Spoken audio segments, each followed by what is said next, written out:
Okay, we'll get started and call this open session to order. And we'll do a roll call before we get into it. Councillor McCrae. Here.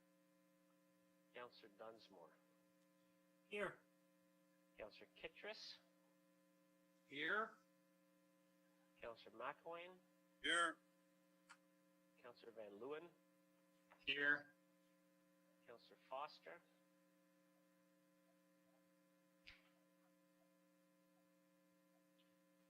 Okay, so we don't have Councillor Foster here. We'll wait for a minute to see if Councillor Foster comes on.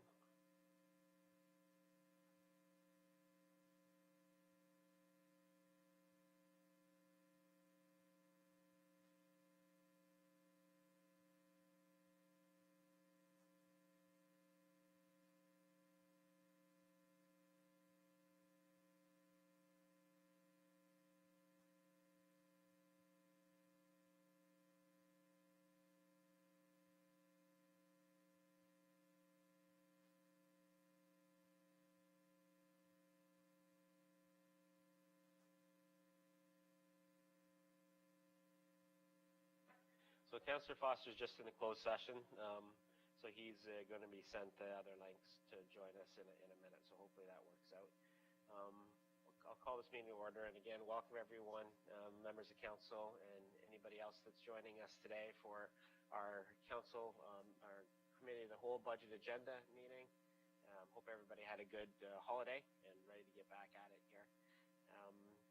Ask for any disclosure of pecuniary interests under the Conflict of Interest Act. Okay, seeing none. We did have a closed session before this one, and I have nothing to report out of that closed session. And I have a recommendation that the Council of the Township of Centre Wellington confirm the agenda for the meeting held January 5th and 7th, 2021, if necessary. Can I have a mover for that? Councillor Kittredge, seconded by Councillor Dunsmore. All in favor? And that is carried. Moving on to 7, the confirmation of the minutes. We have minutes from our committee of the whole meeting on December 1st, and that was a budget meeting as well. I have a recommendation that the minutes of the committee of the whole meeting held December 1st, 2020 be adopted as circulated. Can I have a mover for that motion, please? Councillor McCrae, seconded by Councillor Dunsmore. All in favor? And that is carried. So moving on to introductions, I have some brief comments that I want to make before we get into the session today, and after that I'll turn it over to our CAO. So this budget that we have in front of us represents a significant milestone with our ambitious bridge rebuilding program. 6 years ago, the majority on Centre Wellington Council decided it was time to take bold action to address our town's #1 infrastructure problem, our crumbling bridges. So in 2015, we introduced the 2% dedicated capital levy, and this 2% annually compounding capital levy was combined with the Ontario Community Infrastructure Fund, known as OCIF, to form a brand new revenue stream to be used exclusively to rebuild or build bridges that were prioritized in the asset management plan, using a risk-based approach to investing in bridges. So there were 3 things about this levy that were innovative and were reasons that I've supported it since day one. The first thing was that it was dedicated. It was only used to rebuild our #1 issue when it came to infrastructure problems in Centre Wellington. It was never going to be spent on operational increases or any other projects. It was strictly dedicated to bridge reconstruction. The second feature of this levy was it was completely transparent and accountable. The list of bridge projects to be funded was based on our asset management plan, and it was widely communicated to the public. The third feature of this program is that it was temporary. The increase would be reduced in successive councils had buried our collective heads in the sand and spent all of our time publicly blaming the province. That wasn't much of a plan as far as I was concerned. So our blame the province strategy didn't work. From 2007 to 2014, 8 years, we were able 3.93% to be exact. 2014 to 2022, providing swift and continuing communications through our website and social media, coordinating electronic and public meetings, coordinating radio and electronic town halls, closing downtown streets on weekends and statutory holidays to help our downtown businesses, coordinating the patios in our downtowns, ensuring our key services like planning applications, building permits and inspections, roads, parks and trails, water and wastewater continue to operate safely at all times. And finally, by reopening our other services and programs where it was safe to do so, within our stringent protocols that we've set up to meet provincial guidelines and health unit guidelines. Our staff have done an outstanding job, and I'm very proud of our team. I want to thank each and every one of them for their amazing work over the past 10 months. Knowing that COVID-19 is going to continue to be part of our task in 2021, staff has developed the draft 2021 budget to help address the ongoing challenges our community residents, businesses, tourists, and our organization must continue to face together. Staff fully appreciate that these are tough times for many in our community, so staff have been diligent to prepare a responsible draft 2020 budget. This year's budget includes staff's best estimates, given what we know today, when various facilities and programs will begin to operate normally, and when our expenditures and revenues will return more closely to pre-COVID days. The draft 2021 budget meets Council's approved directions as set out in our various pre-budget meetings held in June, September, October, and December. It is essential to note that the 2021 draft operating budget has been developed to provide current levels of service for our existing community and new neighborhoods for parks, trails, road maintenance, etc. As our community grows, so do our numbers of roads, parks, trails, water, wastewater, storm pipe, programs, etc. We need to keep pace with the financial resources and staffing requirements to maintain these services to meet the quality of life our residences and businesses expect. Previous years of not allocating enough funding or resources has impacted the township's ability to properly maintain our roads, bridges, buildings, etc. Furthermore, the operating budget and capital budget documents incorporate funding for action recommendations ratified by Council in the 2019 to 2022 strategic plan, the Township's Township Asset Management Plan, our Parks, Recreation and Parks Culture Master Plan, our Long-Term Water Supplies Master Plan, our Transportation Master Plan, and various recommendations from other Council direction initiatives. It is important to point out there's an abundant amount of actions identified in these plans which staff has been directed to execute. Funding identified by staff in our capital budget and staffing strategy provides the financial and internal resources to continue to move on many of these council-approved actions forward. Reductions in either funding or resources impacts the township's ability to move these council-approved actions forward. Our Corporate Services Department has once again led the process in developing the budget with input from all departments. The senior management team has prepared the 2021 budget, which continues to provide current levels of service for our community while looking to the future to address service needs for growth. A big thank you goes out to all of our staff working through the pre-budget meetings with Council and preparing this draft 2020 budget. Thank you, Mayor. Thanks very much, Andy. And I'm going to turn it over to our Treasurer and Director of Corporate Services, Dan Wilson. And Dan and Mark will take it from here. Dan? Thank you, Mayor Linton. We're going to go through a budget presentation that provides the overview information to Council. It's going to be a coordinated effort between Andy, Mark, and myself, so we'll be going back and forth throughout the presentation. With that, just a little bit of an agenda for the presentation itself. We're going to start with an overview and summary. Andy will go through some of the strategic planning related accomplishments and activities that are planned going forward. I will do some discussions on asset management planning as well as some general budget information. and from there, Mark will take over and go over a lot of the key details around the tax-supported operating budget, as well as some of the highlights of the information already reviewed and endorsed by council as part of the pre-budget meetings on capital. And then I will conclude the presentation on a debt analysis over the 10-year forecast. So with that, I will pass the floor over to Andy to start things off with strategic planning. Thanks, Dan.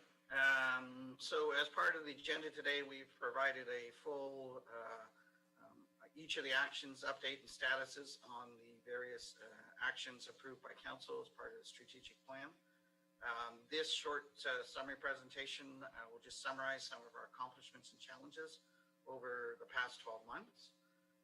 As council is aware and the community is aware, due to the COVID-19 pandemic, we have had some impacts moving forward some of our actions, and we speak to those in each of the areas of the report. And as I mentioned, a full report card can be seen in the report provided to council as part of this agenda. Okay. So COVID-19 impacts. So just highlighting several of the impacts that have either slowed or put on the back burner for a short period of time. Our employment, land development, and servicing. Obviously, we were working with our current situation with regards to helping our businesses and our existing economy. So some of that planning has been put on hold and now it's just restarting. Our CIP program update, which was slated for 2021 with county funding, has been delayed until 2021. We were looking to do that in 2020. Working with our partners to attract and enhance visitors.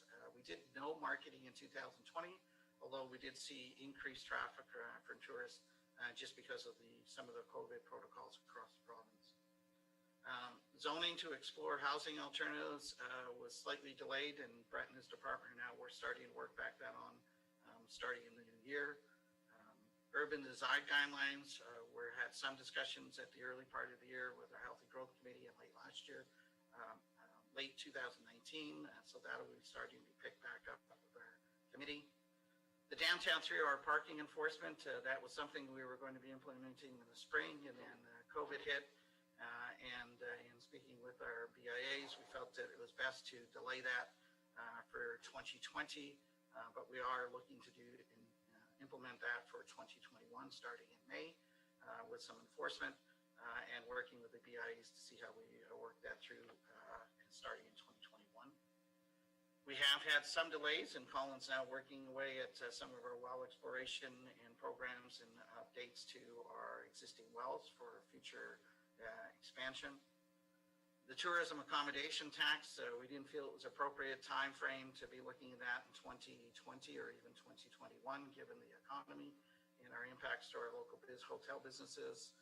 So we have looked at pushing that off until 2022. And then also the community work with our multi-use indoor training facility. We've obviously couldn't be working with that committee. Through support of our downtowns with patios and street closures. So we had great success with a number of businesses in Elora and one in Fergus doing that, as well as closing off a street. And our business grants with Community Futures, which helped support a number of our businesses compete and succeed in our one public meeting. Was extended till April 21st, 2021, which was a big accomplishment for 2020, even during the COVID times. And it was approved by council. We've completed a service review with a number of other local adjacent municipalities of Wellington County and the county to look at service improvements that can be shared. Even though the landscape study presented to council and now is out for public final review, and that final report will come back to council in the new year. In 2021, we look at priorities, some that were delayed from 2020. The CIP revisions and update. We're looking to formalize our patio program with the local BIAs. So we had a great pilot last year and making sure we have a program that meets the AGCO requirements as well, so the businesses have a seamless way of running their patios during 2021. The 3-hour parking enforcement, we'll be looking at for this year and incorporating that with the BIAs. The county transportation study is just underway, and staff will be working through that and ensuring items through our master plan are incorporated, as well as some of the discussion. Furthering our water exploration for additional water to meet growth in the future. Colin will be working with our gravel road conditional assessment in the spring, which was delayed from 2020. Our capital projects, capital levy projects, bridges will continue in 2021 and 2022. The multi-use indoor training facility, the committee's back and running and holding meetings over Zoom, so that will continue and be reporting back later this year on the feasibility. As part of the budget, you'll notice that we have shared staff positions recommended, which we're sharing HR position services with Bush Lunch, and an asset management position with Mapleton, which are as part of the outcomes of the KPMG study that was undertaken in 2019. So we're continuing to make sure that we're working with our local adjacent municipalities and sharing resources to be efficient and financially effective for our communities. And then Brett and Mariana, we continue to work on heritage preservation incentives with the Centre Wellington Heritage Committee for 2021. So those are just kind of the highlights for the strategic plan accomplishments and challenges for during COVID. There is a full report that is attached to the agenda, and so we can speak about that later. But I just wanted to provide for oversight highlight prior to getting into the budgets. Thank you. Thanks, Andy. Moving on to asset management planning, I can't stress enough the importance of asset management planning in the budget process and actually the day-to-day activities of township staff.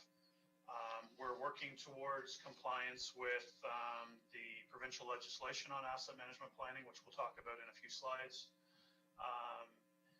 But it really does form a link between pretty much everything that we do on a township perspective in providing services to residents. It fulfills the objectives outlined in the township strategic plan and the various master plans. It helps staff and departments on a day-to-day basis look at activities that are required to maintain assets, and it informs the budget process on an annual basis. So I can't stress enough the importance of this process and how it integrates in with township activities. In terms of the asset management requirements through the provincial legislation, as council is aware, we adopted a strategic asset management policy in 2019, and we're now working on the second phase of compliance, which is having an asset management plan in place that meets the provincial requirements for core infrastructure. That'll be coming forward to council in the first half of this year. We are attempting to make this asset management plan for all assets rather than just core assets, so we can exceed the expectations of the province. The next phase beyond 2021 is to have a compliant asset management plan in 2023 for all assets. So that's not just adding in non-core infrastructure, but it's also adding other key pieces to the asset management plan as outlined by the province. And just for council's interest, core infrastructure is roads and storm, bridges and culverts, water and wastewater assets. So those are the considered core assets that at a minimum have to be included in the 2021 asset management plan. Once we get beyond 2023, then the 2024 update is an enhanced asset management plan for all assets.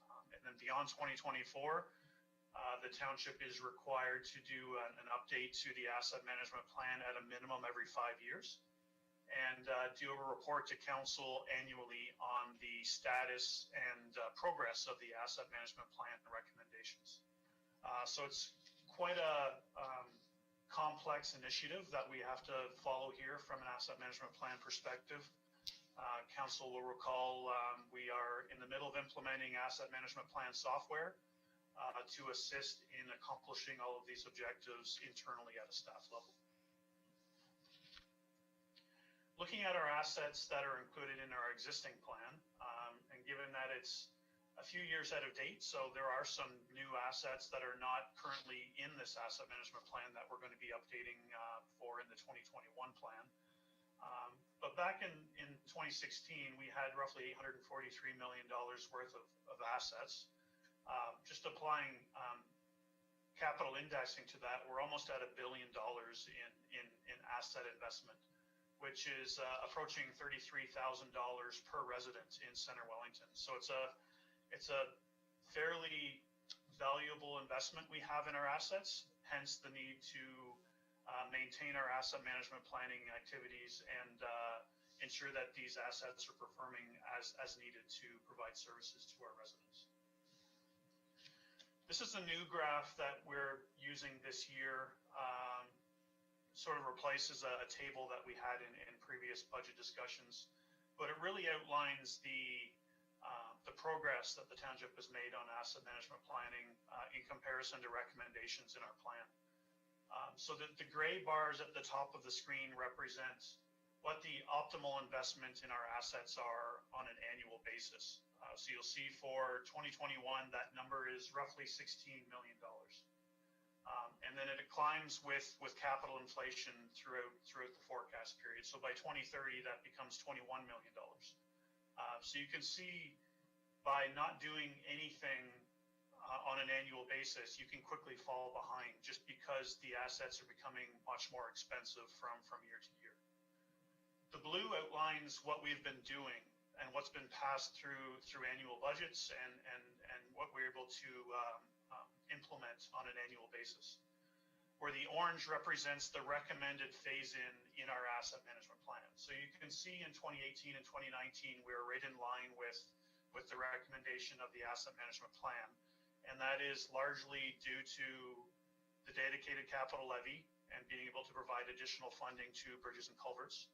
And it's also due to increased external funding. During that time, gas tax was increasing, OCIF money was increasing. We were really able to provide that much needed investment in our assets, largely because of those two key areas. In 2020, we fell a little bit behind, about 300,000 short of the objective.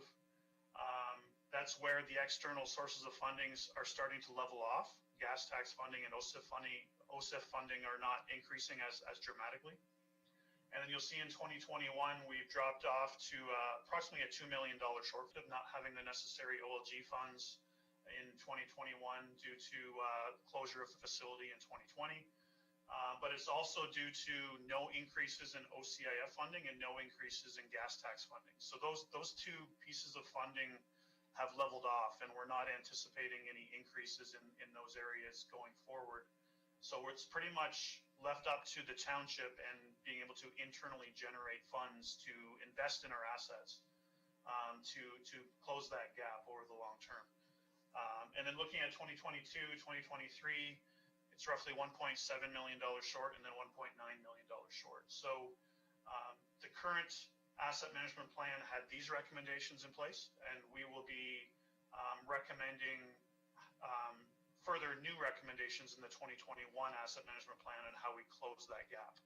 But this, I think, will become a key image that we'll use to assess our ability to follow the recommendations in our asset management plan going forward. The current asset management plan does have some recommendations, and these are considered worst case scenario recommendations. It was suggesting a 4.9% increase in taxation annually to 2030 and then 2.89% thereafter. That was accounting for operating inflation, but it was also assuming no other assistance from external sources, for example, such as grants, increases in OCIF and gas tax. So we were able to meet our objectives of our asset management plan for 2018 and 2019 by not doing the full 4.9% increase in taxation, largely because we had other sources of funding available to assist us.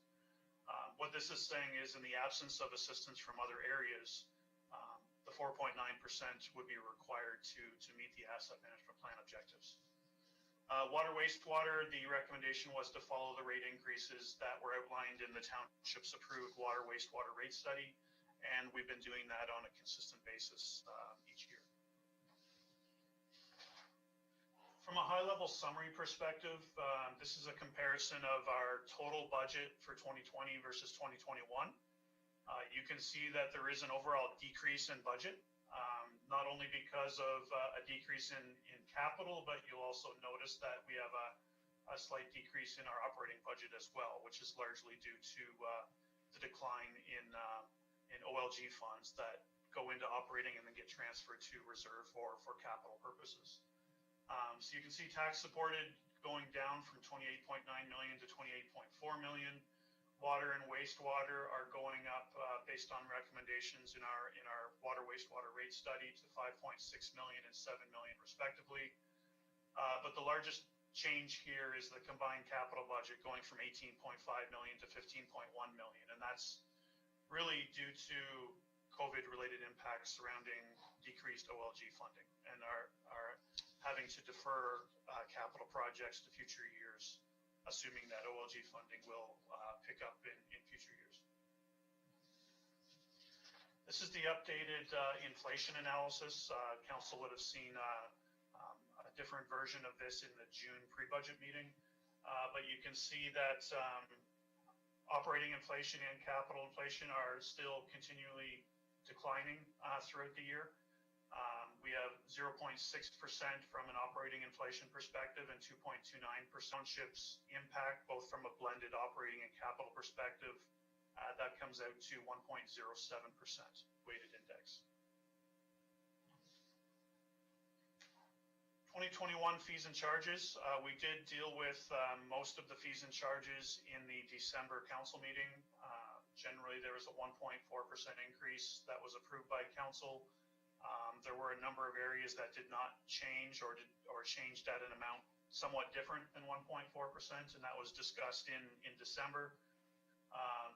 If you'll recall, the Parks and Recreation fees and charges were removed from the discussion, and you'll notice that there's a report attached to the agenda for later today to pass the Parks and Recreation fees and charges at a 0% increase as recommended by council. And you'll see the various categories there that were all discussed and approved by council in December, other than the Parks and Recreation fees and charges. In terms of direction provided by council to date in the various pre-budget meetings, the first one was to maintain a tax rate increase equal to or less than the calculated index, which was 1.4% in June of 2020. And that's before taking into account the impacts of the dedicated capital levy, and to provide potential approaches to reduce the impact on taxation down to 1%. The second one, assume assessment growth of 2%. We actually came in at slightly higher than that at 2.33%. Increase fees and charges by 1.4%, which, like I said earlier, we discussed in December. And we've decided to take Parks and Recreation out of that increase going forward in the year. OMPF allocation of 230,900, which has been verified by the province of Ontario. So that is our OMPF allocation for the year, which is a 15% reduction from 2020. Dedicated capital levy increase of 0.5%. That actually is not required, and we'll get into that in a few minutes. OSIF funding to be maintained at 2020 funding levels. As Mayor Linton mentioned, that is one of our key funding mechanisms for bridges and culverts, in addition to the dedicated capital levy, and the province has confirmed that is maintaining at 2020 levels for 2021. So that is confirmed by the province. Plan for 1.5 million in growth-related capital needs to be funded from development charges each year, which we discussed in a number of pre-budget meetings on capital over the last number of months. Capital funding that is available for 2021. Again, we discussed that in great length in pre-budget meetings, and we're within those allocations. The OLG funding allocation policy was deferred. It was on a couple of agendas for pre-budget, but we didn't have the time to get to that. So just so council is aware, We did use the policy that was endorsed for the 2020 budget for the 2021 budget. Staffing strategy was deferred from pre-budget, and it has been somewhat altered since reports that were presented in pre-budget, and that it will be discussed as we go through the operating budget questions that council has for the tax-supported operating budget. We were given direction on capital for 2021 to 2030 by council. The bridge and culvert 10-year plan was discussed with council in pre-budget. The vehicle and equipment replacement schedules were discussed with council in pre-budget. And the revised budget timeline was endorsed by council, where we have potential budget adoption in January rather than December. So that is the extent to the direction that we were provided to date, as well as some of the items that were deferred. Just looking at where staff started from an operating budget perspective to where we are within the budget book today. When we initially compiled the tax-supported operating budget, staff were at an 8.53% increase in taxation. Majority of that is due to COVID-related impacts, which we will get into as part of the operating budget, both within community services and investment income.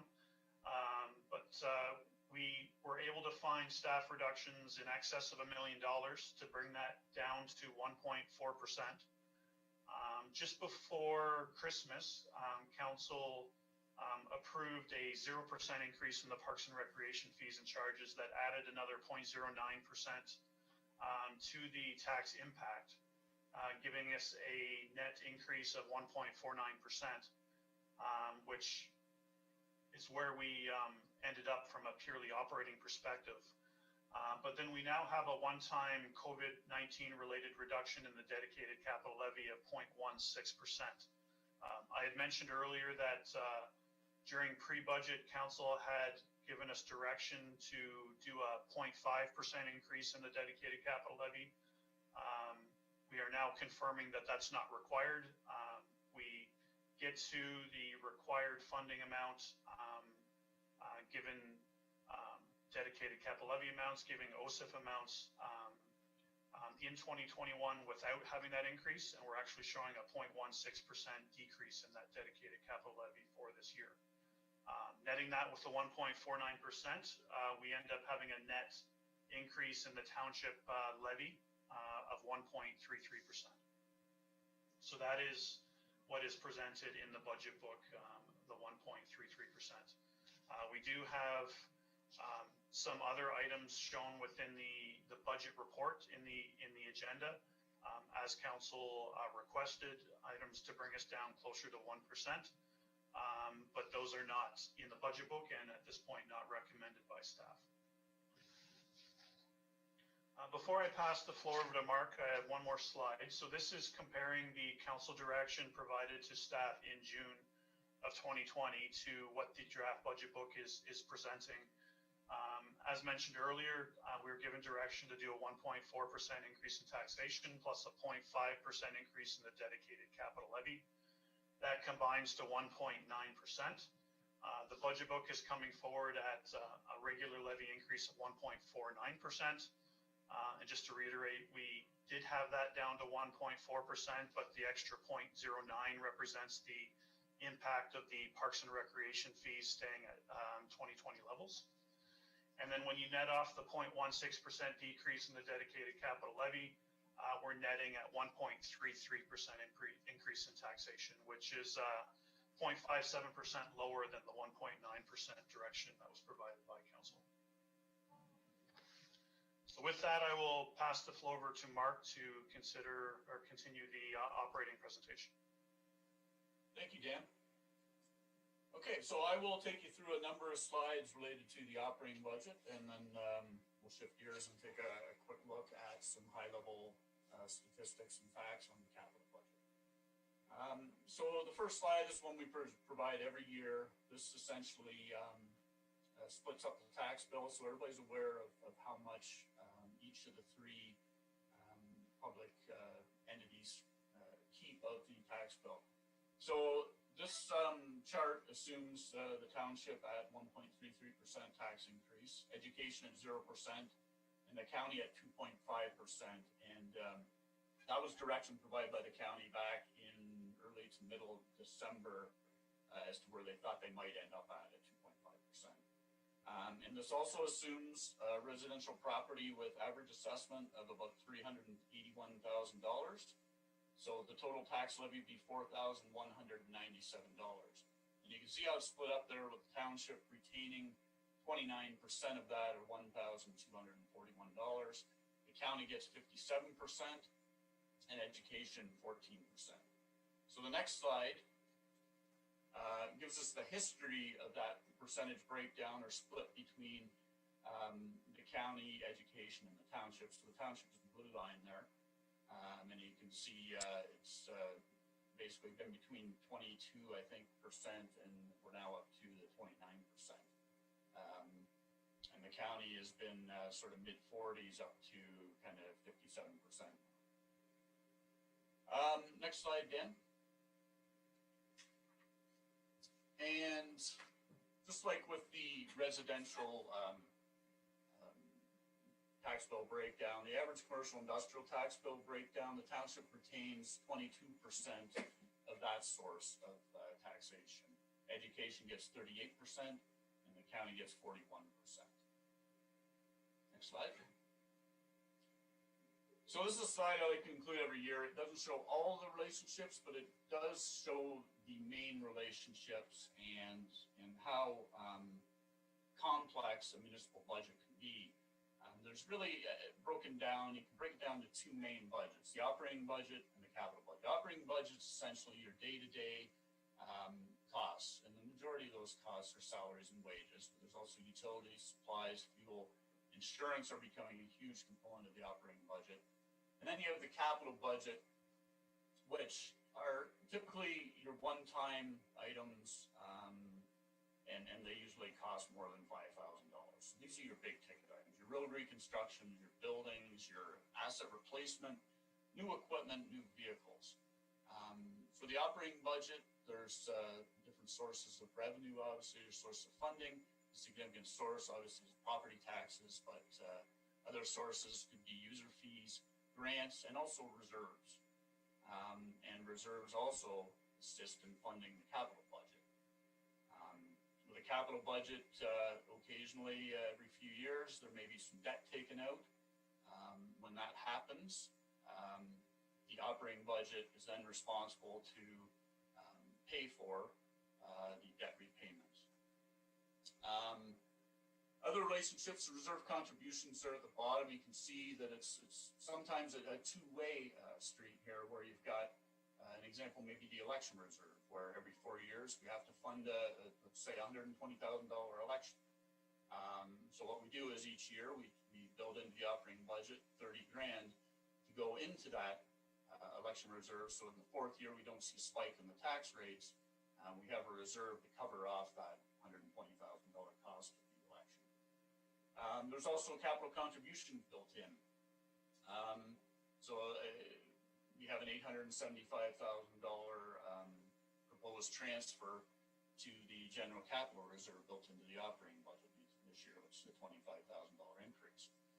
Slots money, gas tax, OSIF money all flows into the operating budget and then flows into the reserve fund, dedicated capital levy as well. And those reserve funds are then used to fund the capital budget. Other sources funding for the capital budget are development charges, which also are a source of funding for the operating budget as well to fund the growth portion of the debt payments.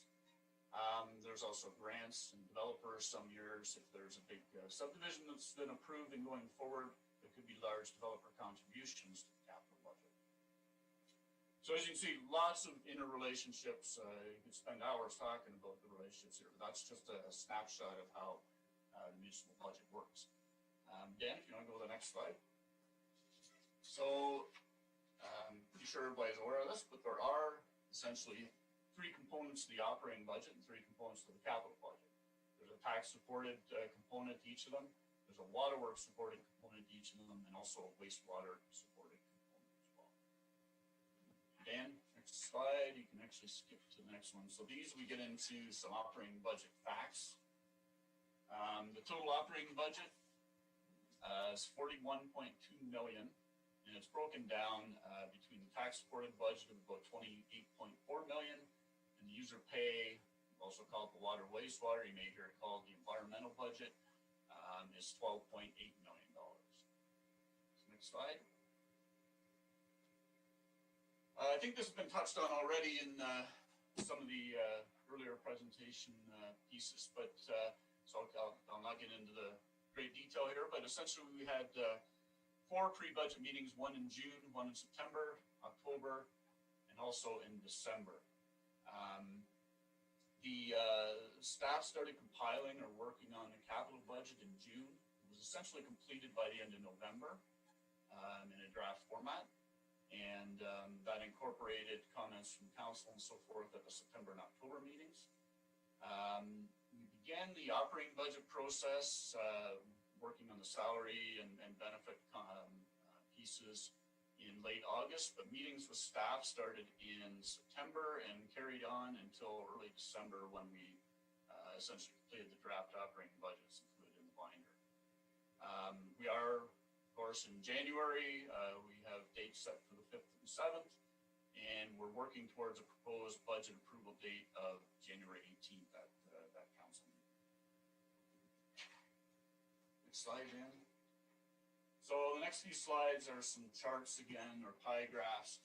This one is net expenditures by department.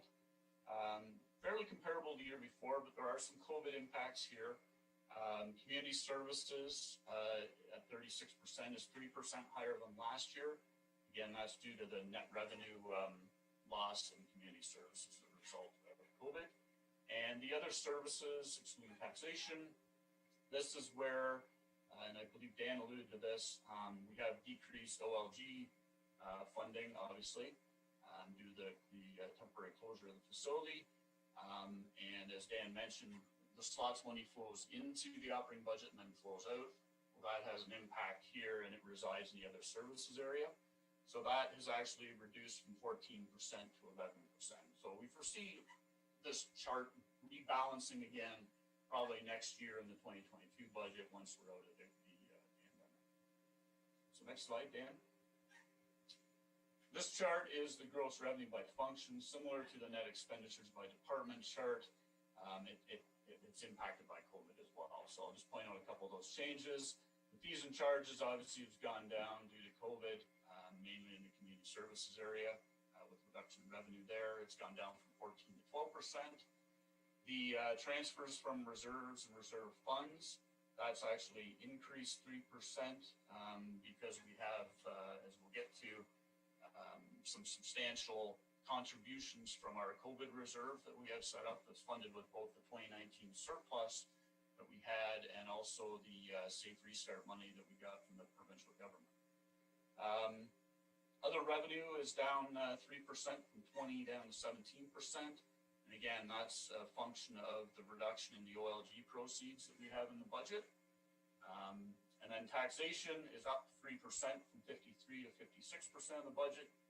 And again, once we do this pandemic situation, you see this taxation amount coming back down to 53, 54% of the overall budget. Again, it's a big factor in these calculations, the reduction in the slots money. Dan, next slide.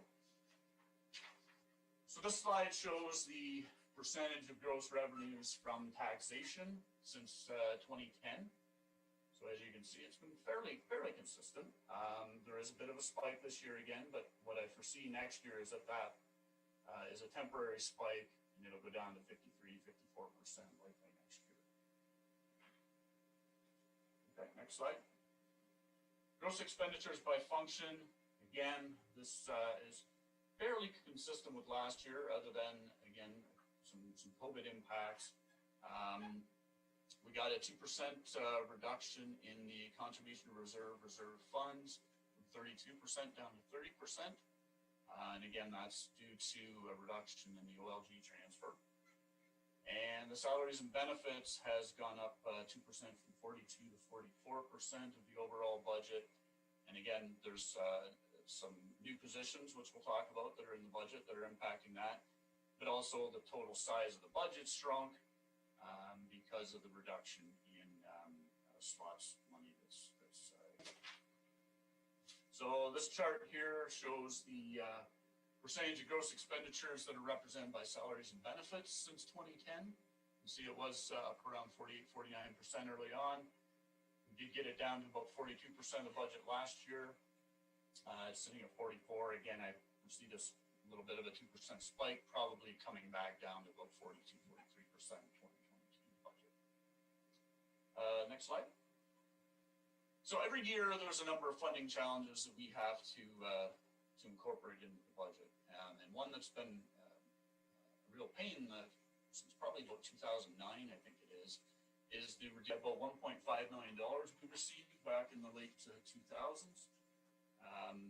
We're now down to, I think it's $231,000 in the budget. So the clawback of it isn't significant as much as it was each year, but it still hurts, especially in a difficult year like pulling this budget together was. Obviously, this is a new funding challenge and one that hopefully we won't see again in next year's, but the impacts of COVID-19, and it's had a huge impact, as you've probably seen going through the budget and your pre-review. It's been a large decrease in community services net revenues. And this is something that every municipality is going through, given the closure restrictions. Revenue generation. So every year when we do the budget, we try to reduce our reliance on taxation and increase non-taxation sources of revenue. So municipalities have limited tools to raise revenue. So how do we do this? We look at ways to increase development charges if possible and where it makes sense. We aggressively pursue grants where it makes sense. And we also look at increasing user fees where it makes sense as well. We also have to fund legislative requirements. So what I'm talking about here, and I think Andy alluded to a bunch of these in his presentation component as well, are we have to fund accessibility legislation. We have to fund asset management. There's source water protection rules and legislation that we're required to fund. And there's also minimum maintenance standards for roads and bridges that we have to fund as well. And on that same note, we also have to maintain our existing services. So our existing services, we have to provide clean water and wastewater. We have to provide fire service. We have to maintain our roads. We also have to provide community, produce the Bank of Canada Prime 1.5%. That's had a huge impact on our investment revenue. It's taken us from 800,000 down to 375.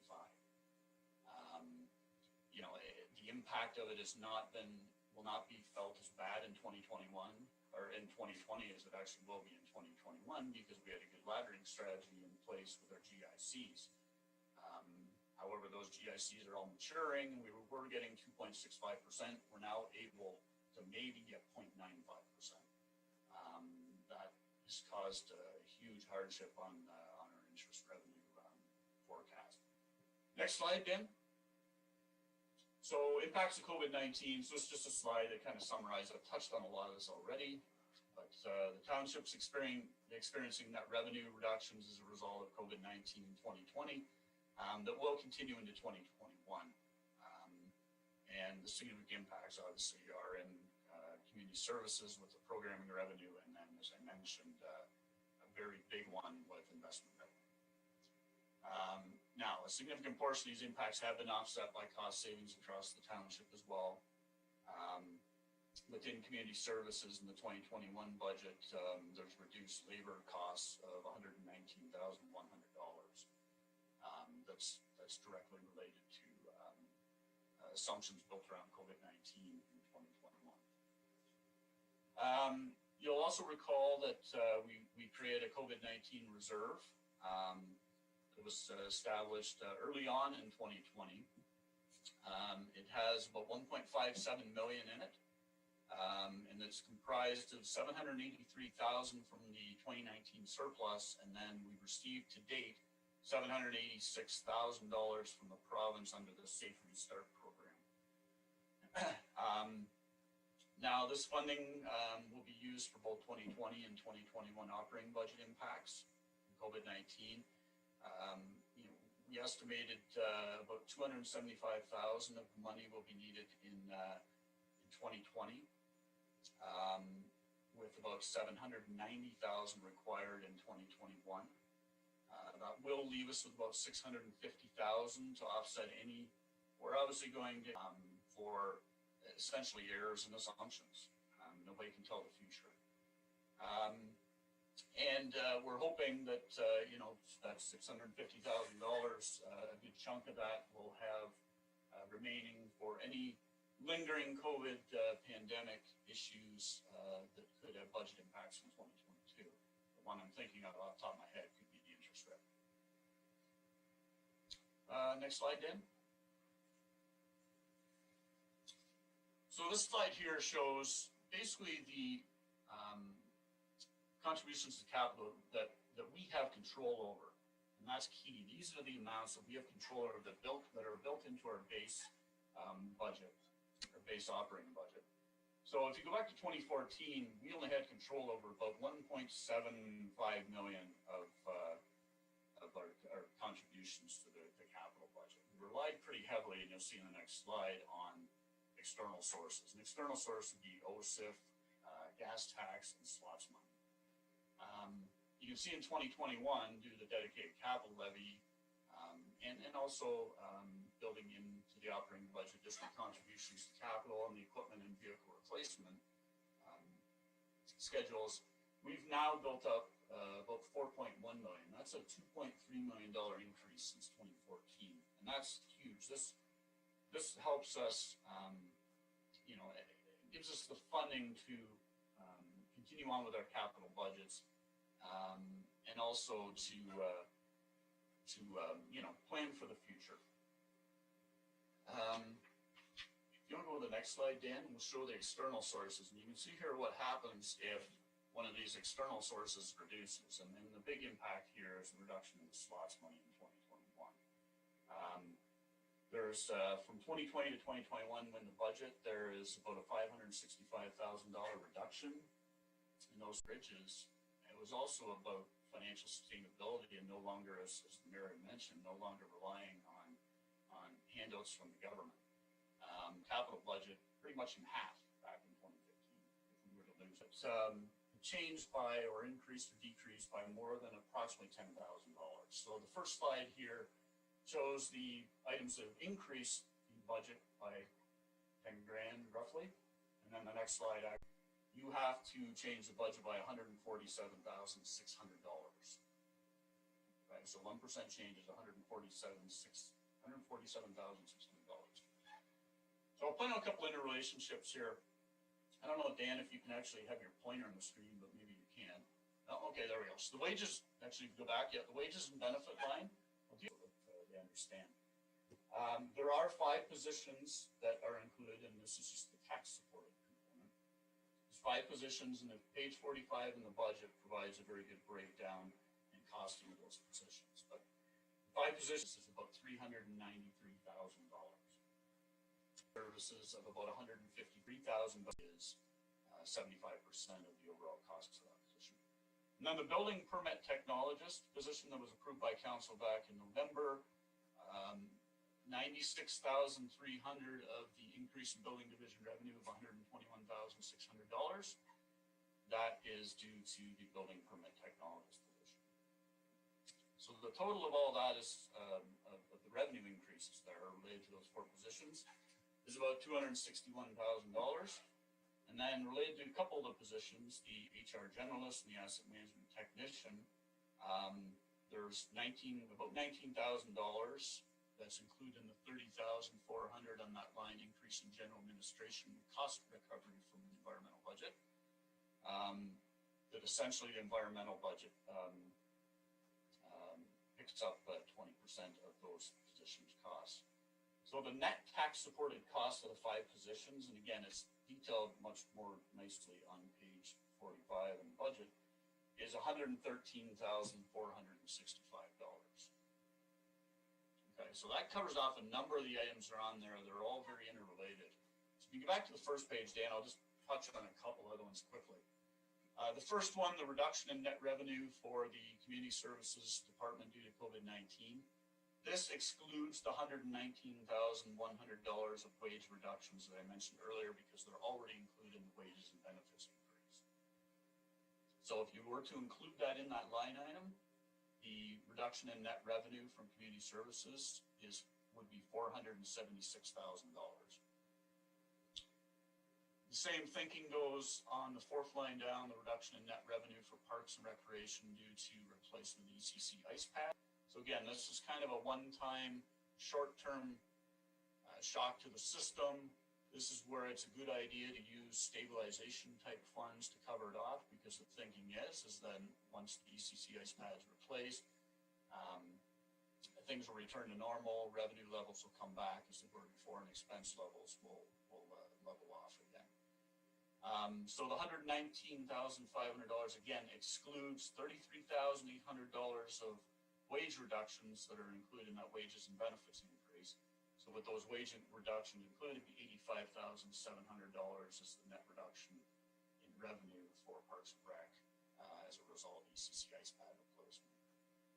A couple other items I'll just point out quickly here. The increase in insurance premiums, that was a big one this year, just short of $100,000 on the tax supported budget.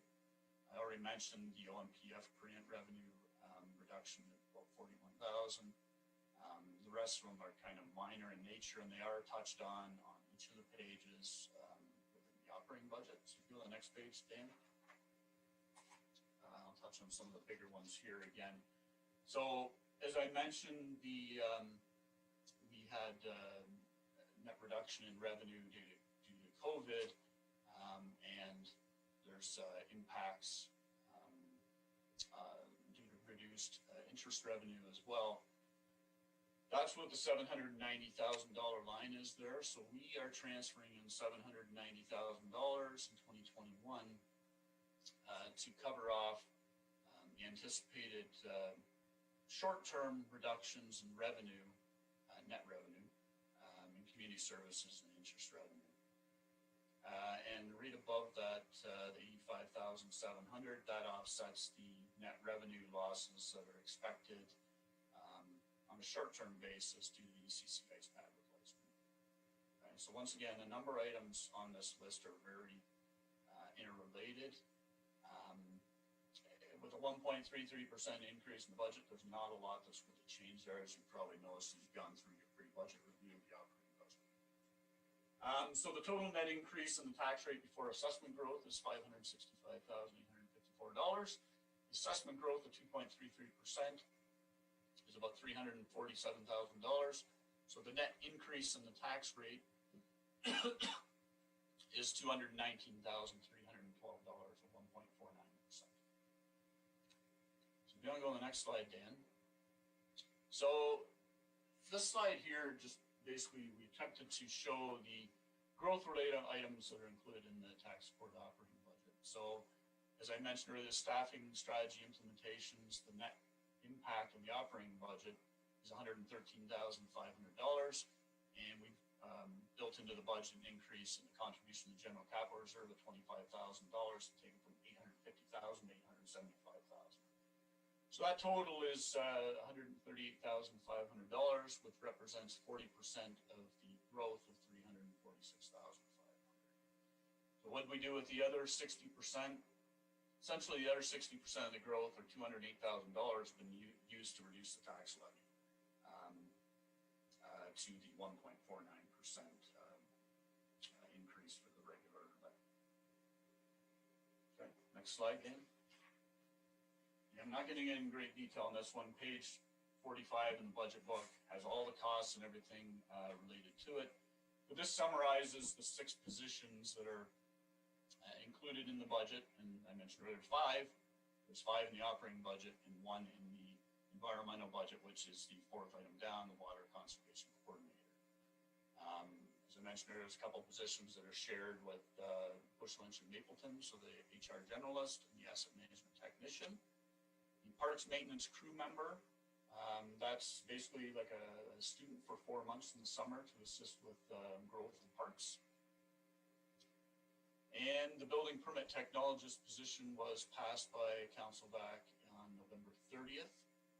And the development planner, that was the position I mentioned earlier, that there's a 75% of the cost of that position is results in an increase in revenue for the planning department. So next slide, Dan. So this slide here shows how the tax levy is broken down. So you can see that the base levy, the blue piece there, that's the 2020 general tax amount that was levied. The orange item there, the 1.516 million, that is the 2020 dedicated capital levy that was levied in 2020. The $12,241, that is the increase in the dedicated capital levy. Now, this may sound weird because the percentage work out is a decrease of 0.1%, 0.16% to the overall tax levy. However, there is growth in the dedicated capital levy, which would have been about $35,000. Council essentially directed us not to use that growth, but to cap out at the 2.8 million as we talked about for a number of years with the dedicated capital levy. We would stop the increases at that point. So basically we've used 0.8% growth to cap out at the 2.8 million, as opposed to using the full 2.33% growth on the dedicated capital levy, which would have resulted in an increase of about 35,000, but no change to the overall tax rate. The $346,542 is the 2.33% growth on the regular tax levy, and $219,312, the amount I mentioned a couple slides ago, is equates to the 1.449% increase in the regular tax levy. So we go on the next slide, this probably makes this a little clearer, and then we put into dollars and cents, and what does this actually mean to the average assessed residential property in 2021. As I mentioned earlier, the average assessed residential property for 2021 is $381,000. So it means a $17 increase in the regular tax levy, which is the 1.49%. It's actually a $2 decrease in the dedicated capital levy that resident would be assessed. That's the negative 0.16%. So you get an overall township tax levy of $1,241, which is a 1.33% increase, or a $15 increase. One thing to note, I mentioned 1% change in the tax rate is at $147,600. A 1% change in the tax rate is $11.10 on the township's portion of the tax rate. So the county piece is there. As I mentioned before, they were at 2.5% in early to mid-December. That equates to $58 increase on the county portion of the tax bill, which would be at $2,379. The education tax levy is 0% once again. They're $577. That would give a total taxation levy of $4,197, which is the sum of the township amount, the county amount, and the education amount. And that blended rate increase is 1.76%. Next slide, Dan.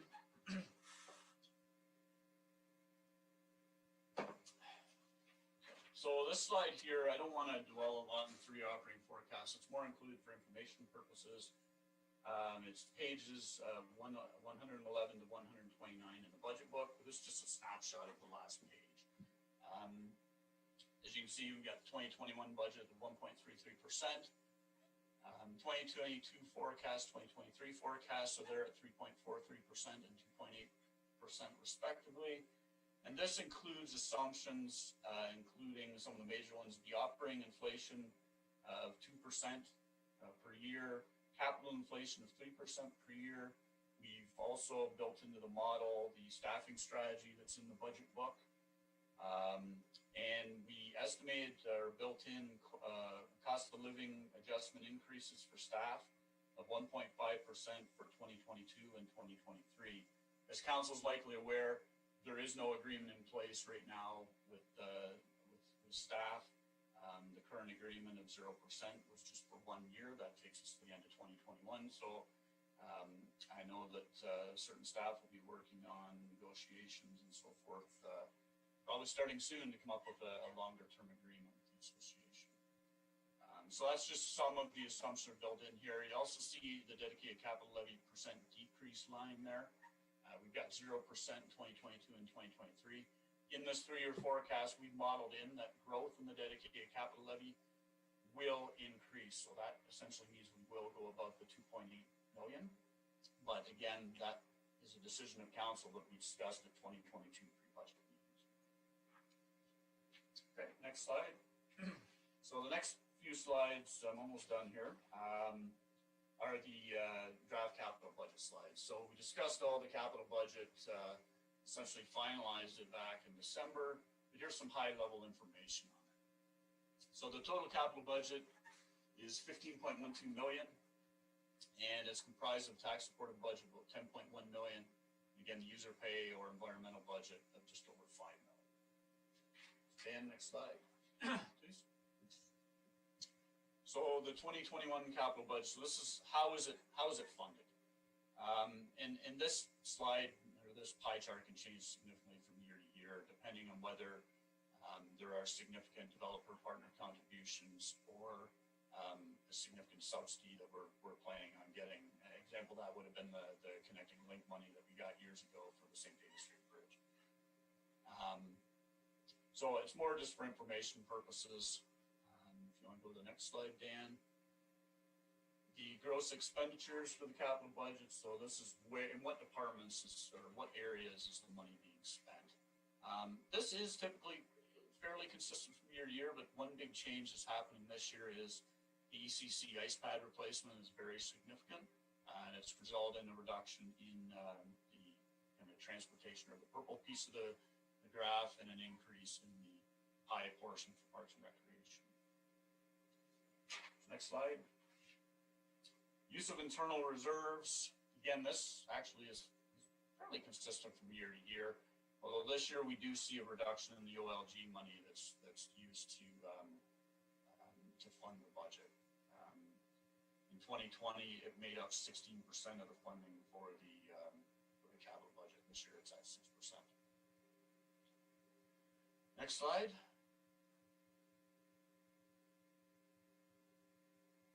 Yep. So this just shows the history of the dedicated capital levy and the OSIF money combined. So as you can see, we cap out at the 2.8 million in 2021. We're just shy of in 2020. You can see how it started from small amounts in 2015 and then grew from there through the compounding of the dedicated capital. And then the final slide I have, you go to the next one, Dan, is just a comparison of the various areas of the capital budget to the 5-year average. So as you expect with the ECC ice pad replacement, Parks and Rec is above its average at 30%, and its average is usually 17%, and it's mainly at the expense of the public transportation, public works area. That typically averages 68%, and this year's budget is about 60% of it. So I'll turn it back over to Dan to finish off the presentation. Thanks, Mark. Just a few additional slides on debt. This chart shows a layering of existing debt as well as proposed new debt over the 10-year forecast. You can see from this slide that debt for 2021 to 2022 is approaching $3.1 million in terms of annual payments. You can see it starts to dip down to 2025, but once we get to 2025, 2026, it's when the proposed work is being done on the Fergus wastewater treatment plant. So you can see that dark reddish brown color representing new debt in relation to the expansion to the Fergus wastewater treatment plant, bringing total debt payments up to about $4.6 million annually. This is a comparison of current and projected debt in relationship to the debt capacity imposed on municipalities from the province. The province basically has a limit of Debt payments cannot exceed 25% of revenues of a municipality, and it's calculated each year as part of our reporting requirements with the province. We're currently at approximately 7.2% of revenues. In relationship to the 25% cap, we're well below that. And you can see how that is anticipated to fluctuate over the next 10 years. Peaks a little bit in 2024 at 8.1% and then comes back down to 5.7% before we start incurring debt on the Fergus wastewater treatment plant, which brings us up to a peak of 9.4% before starting to come back down from there. So you can see even with the proposed debt over the 10-year forecast, we're well within our limits from a provincial debt capacity perspective. And one more new slide for this year. This is showing how our debt payments are being funded. What I want to point out here is the red at the bottom from 2020 to 2025 represents tax-supported debt. So this is basically showing by 2025, tax-supported debt disappears. Water, wastewater rate-supported debt is shown in purple, and by 2025, that disappears. So 2026 going forward, right now we are anticipating all debt starting in 2026 moving forward will either be paid for through development charges for growth-related initiatives or OLG funds, which is just the phase 1 servicing of the employment lands on Dixon Drive. So you can see our strategy from a staff perspective is to focus on where we're incurring debt, try to focus in on the key recommendations coming out of master plans, coming out of the corporate strategic plan, and really be mindful of where that debt is being funded. So you can see all future proposed debt at this point is either development charges or OLG funded. So that concludes our high-level presentation of the 2021 draft budget. I'll turn the floor back over to Mayor Linton. Thanks very much, Dan and Andy and Mark. Very thorough presentation for us. I know a lot of work went into that, and it's good to get that context for our budget. So thanks very much, and pass on your thanks to all the staff that were part of this. It's a lot of work to pull together a budget like that, and you guys have done a great job as always. We're going to take a little bit of a break and when we get back, we're going to open up our budget books, and we're going to take questions by department. And Mark and Dan are going to walk us through that. So we're going to take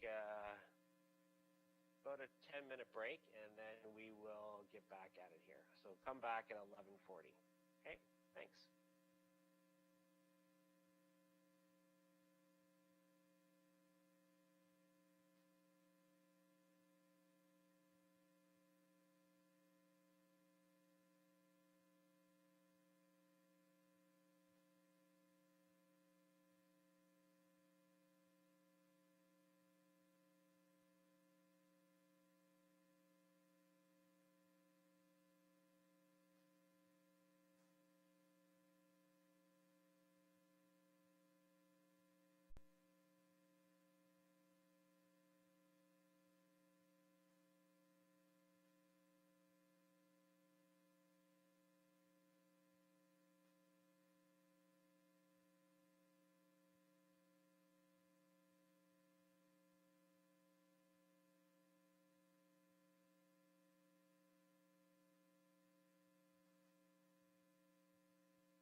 Okay, we'll get back at it here. It's 11:42.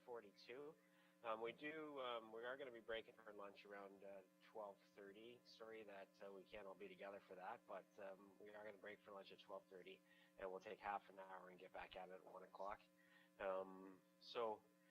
We've had, let's make sure I have everybody here. Yeah, I'm seeing everybody here, so that's good.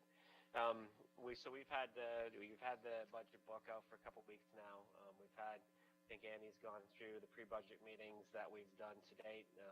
Council direction has been clear. Staff have exceeded council's direction. Came up with a very serious budget for us to be talking about today.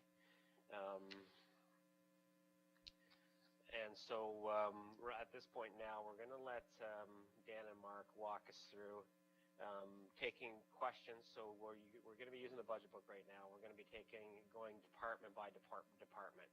And so I'll turn it back over. Dan, do I turn it to you or turn it to Mark and go department by department and ask for questions? I think we can go straight to Mark. Okay, we'll go straight to Mark then. And so Mark, we'll start. We'll turn it over to you again. Okay, so I'm going to refer to page numbers at the bottom of the actual budget book, not the agenda package page numbers.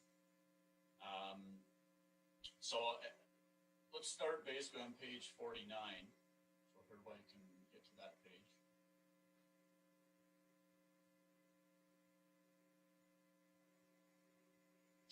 All right.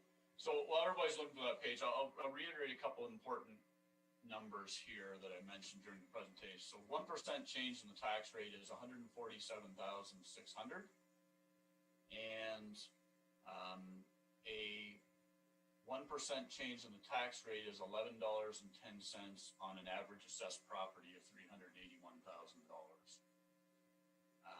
Should also mention, reiterate, page 45 is all the staffing strategy costing breakdown. I've gone over some of that in the presentation, but all the positions are noted on each of the individual pages to which they relate to within the operating and user pay budgets. Is everybody good to go at page 49? So what you're looking at here is the administration area. So as Mayor Linton suggested, we'll go through these by essentially the 6 different kind of departments that are within the operating budget. So that being administration, corporate services, infrastructure services, community services, planning and development, and then there's an other section as well. So thought was that we just open the floor to any questions that are on the 4 divisions that are included within administration, which are Mayor and Council, Youth Council, Office of the CAO, HR and Communications, and the Emergency Operations Center. Councilor Kitchus? Can you hear me? Yeah. Okay. Thank you, Mayor. I was wondering whether we could talk about the things that we didn't discuss in the last meetings first, before we go page by page, because we've already gone page by page. So there were 2 things which were, and we've had a presentation already, which was the staffing and the OLG in the presentations and in the report said that we hadn't discussed those things. And then we got a asset management overview, which talks about shortfall. So I'm just wondering whether we could talk about those things first, rather than go from page by page, which we've already done. Yeah. So just to confirm here, anything that you want to talk about is on the table. We'll just be categorizing it by department. So anything that's within the pages of that department are in the budget book already. So nothing is out of scope based on by the department. So we're not going to be going page by page, because you're right, we have gone through the detail already. We're just pulling together the questions that council has department by department. So anything that you have in those sections that Mark has referred to, that's within the scope of our discussion right now. So hopefully that helps. Councillor McLean?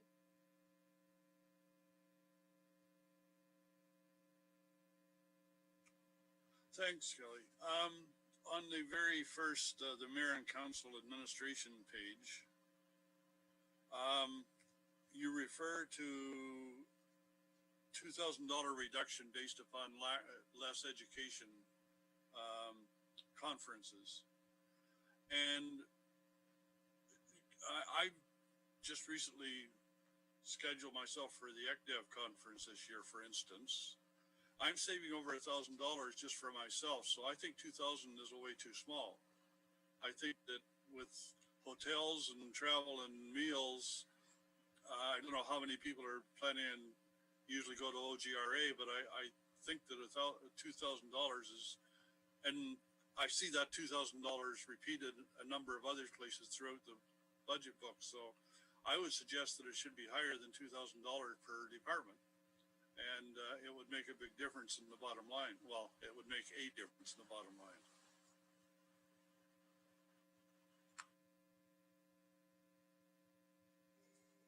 Sure, through you, Marilyn. And yes, you are correct, Councillor McElwain. Pretty much every department you will see a reduction of 1,000. I think it might go up to 3,000 or 4,000 in a couple of departments. The one concern with reducing those too far is that you potentially to get them back into the base budget again in 2022 or when the pandemic's over, if remote video conferences are not the new norm, it could lead to a big spike in the tax rate in the future. So just one piece to consider in that. I also just wanted to add to that, Mark. This line item has been reduced since 2015, basically every year. So we have been reducing it based on actual numbers. And so because of the uncertainty, and hopefully we can get in some live conferences and seminars in the tail end of 2021, we didn't want to shortchange councillors' opportunities to get some conferences and education in. This has been a line item that we've talked about every council, and it's typically been some pushback on cutting too much out of this. So without knowing exactly what's going to happen in 2021, we kind of felt like this was a safe bet, and not to take out too much and then have to re-put it back in 2022 like Mark suggested.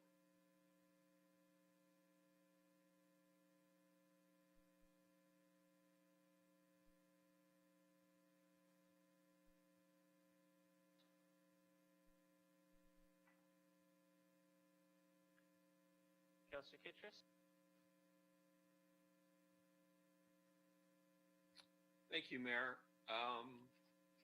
I would like to agree with Councillor McElwain that this is not enough money, and it would help the bottom line. And it seems odd that you would keep it at a high rate when you know you're not going to be using it. That just sort of seems odd. I understand that when you want to put it back into the budget, you have to allocate that, but that just means that you have to be fiscally, conservative about what you're doing. So I think that should be closer to $5,000 reduced, and I think that the other ones should probably double. And I think that that's a valid reduction because we're not going to be using those.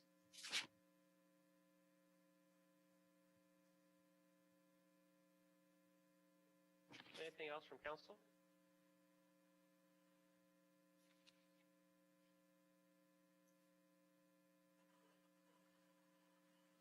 Are there any questions on the other three divisions that are within administration?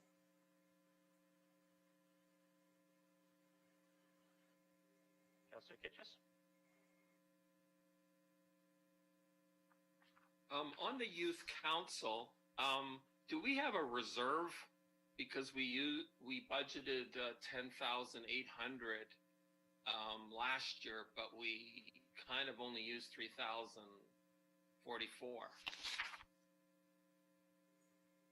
Yes, there is no reserve. Of course, when the 2020 budget was developed, we were hoping, in 2020 was the first year, we were hoping there'd be a surplus there to create a reserve.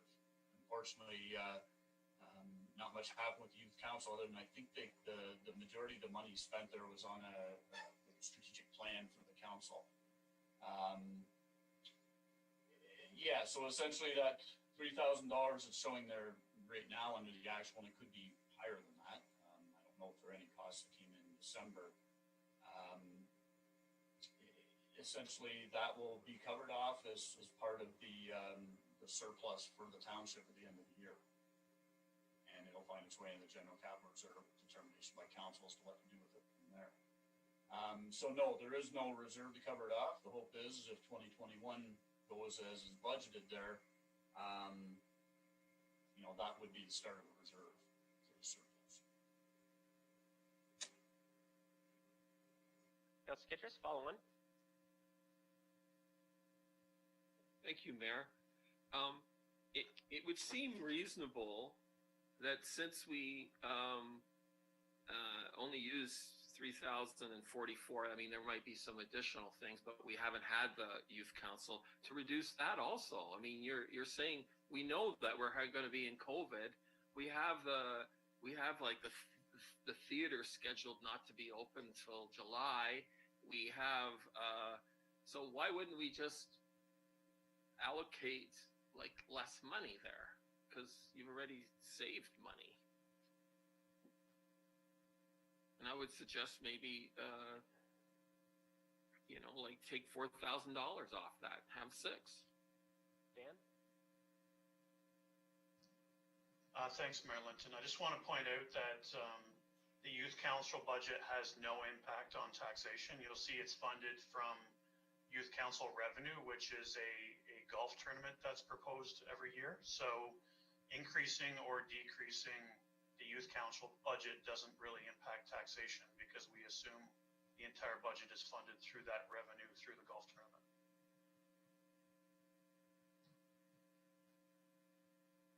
Okay, Mark?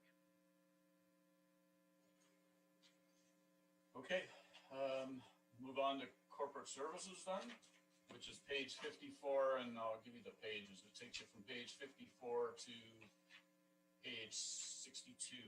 So it encompasses legislative services, financial services, IT, general administration, bylaw enforcement, stray animal control, livestock act, and tile drain loans. Councilor Kittrus? I'd like to go back to page 52, and I would like to know, like we're increasing a human resource person, and why we're doing that, considering our situation right now. I'll let Andy speak to that. Yeah, so this position is part of a shared service we're working with the Township of Pushlange. So what we are doing is we were looking at bringing on a part-time position to address the issues of recruitment, employee relations, disability management, health and safety, legislative changes. There's been a number of legislative changes within the provincial and federal acts that we need to be addressing in 221 and 222. So in working with Pushlange, they were also looking, they do not have an HR position at this Township of Pushlange. So we've been working with them whereby we will bring on a full-time position. They will pay for half of that position, but we would provide them HR services, not just this position. They'd have access to our HR division to be able to assist them as a shared resource in order to be effective and efficient. We're needing more staffing in the HR to meet our needs, and this is a way to bring on with the shared services of Pushlange that we're not putting all those costs on the township. They will be shared at 50-50 with Township of Pushlange. So I just wanted to give a little bit of more information to that Annie just mentioned. So this is something that came out of our KPMG study that was done across the county. So So Centre Wellington has been pretty innovative. We now, with these two positions, including this HR generalist, that if it's approved by council, we'd share with Push Lynch. We have 5 positions that are shared with other municipalities.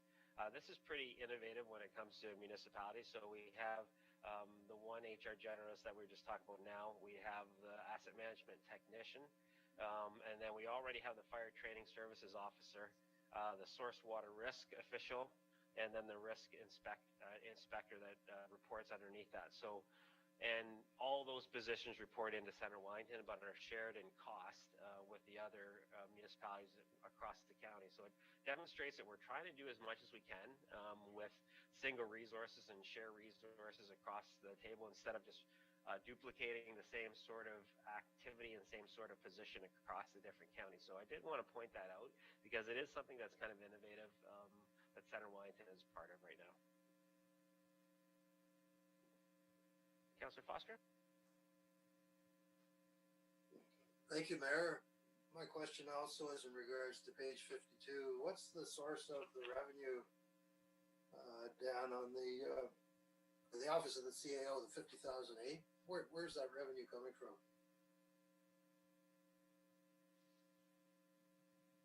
Yeah, Dan, go ahead. Thanks. Through Mayor Linton, that is 50% of the HR position. So it's funding coming from the Township of Puslynch. We have the full position costing shown in salaries and wages, and then we are offsetting it by the 50% revenue.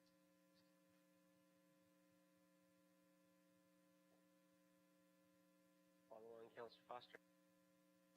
Thank you, Mayor. Will the position, will the person's day-to-day duties, will they be domiciled at City Hall in Elora, or will they have to travel between the two townships?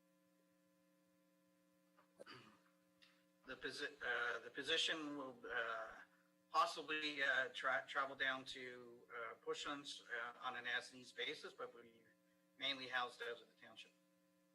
A lot of this can be done electronically through Zoom meetings, as well as electronic through emails and phone calls and stuff. So, but there may be some needs to travel down to Pushlands on an as-need basis.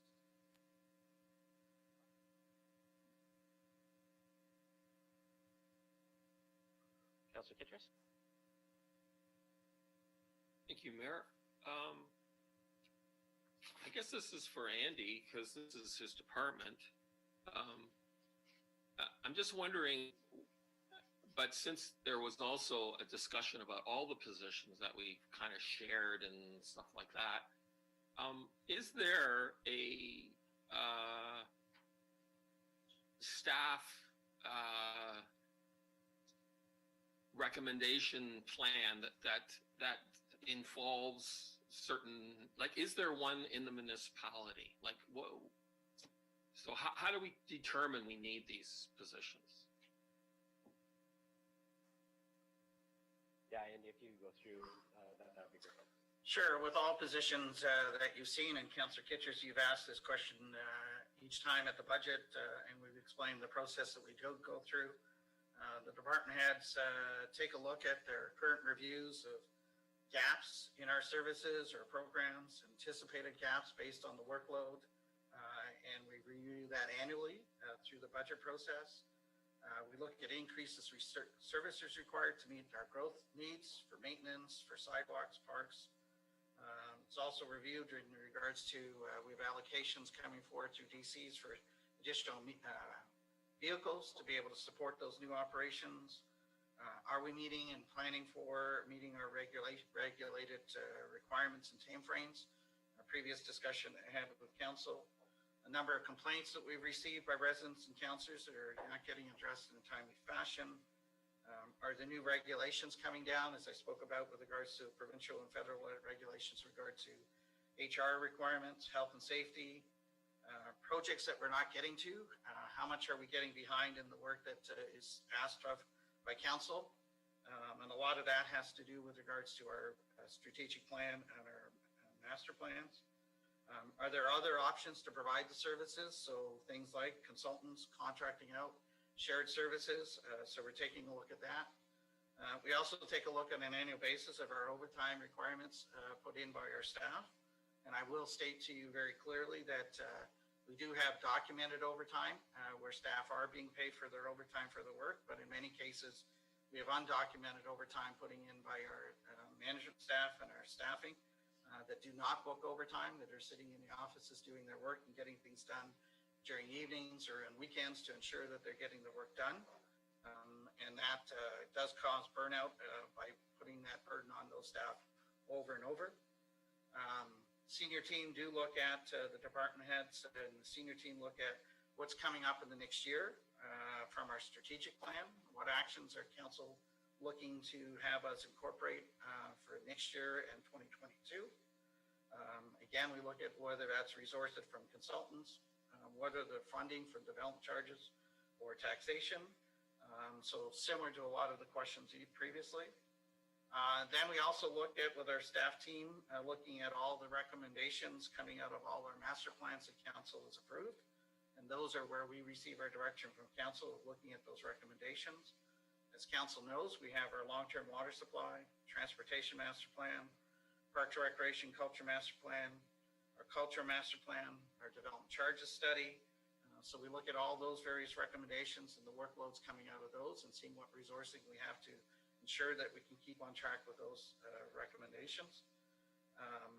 What's coming up in approvals, requirements, and changes in legislation coming from provincial with regards to water, wastewater, Parks and Recreation, MTO, all of those situations. What are some of the things that the GRCA is looking for and some of the partner organizations, including the county, and our work with economic development with them? Are there building and facility programs coming forward that need additional identified capital projects that we're needing to ensure that we can house? And part of that is not just all the capital programs, but through corporate services, what are the support systems that we need to put in place from IT, purchasing, risk management? Then based on the identified needs, we review when staffing is required, the time of year, when do these needs be put in place? What's different here from a private sector versus full public sector is how we budget for those and how we bring revenue in from the various different sources. We look at the hiring, the cost for those. We do have look at preliminary job descriptions. We do have third-party HR review through our consultants that look through and manage our employment strategy with regards to their grid levels, which council has approved through our job evaluation and market evaluation. So each position is put through those rigors. And we do speak to that consultant who has an overall view throughout the province of what levels of service and levels of staffing resourcing those various municipalities. HR provides assistance with our department heads to look at job descriptions and evaluating through with our third party for the pay salary. And those are all fit into the existing approved pay grid by council. What's also important is that we do evaluate and look at comparisons of other municipalities. As you know, we have our various number of comparison municipalities that we go through each year for not just staffing, but other resources. And I can tell you when we look at our staffing levels compared to similar sized municipalities, we are very light. We are very lean. For example, just in looking at comparisons of our comparator municipalities that we look at, we have a substantial amount of, when you average those through, Centre Wellington is low in the whole total number of staffing, and in particular, some of the areas with regards to that we're looking at increasing over the next couple of years. In planning, in human resources, in some of our support services, as well as some of the positions we're just recently being approved in the 2020 with regard to water and wastewater. So we do go through that entire process for each and every one of the positions, and that's how we bring forward the staffing strategy to council each year. It's not a verbatim that we plan for a position in 2022 that will come forward, As we prepare the 2022 budget, we will be reviewing all those projected staffing components for our future, and whether some of them can be delayed, whether some are needing to come forward more early. But that is a very formal process that we do go through each year in presenting our staffing strategy to council. Any other questions, comments from members of council? Councillor Kittrus?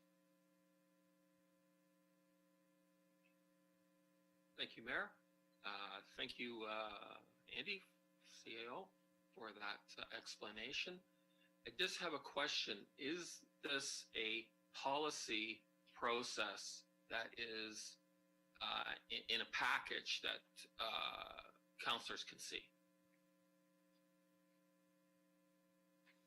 It is not a written policy. It is a process that we go through annually every year through the budget process with staff.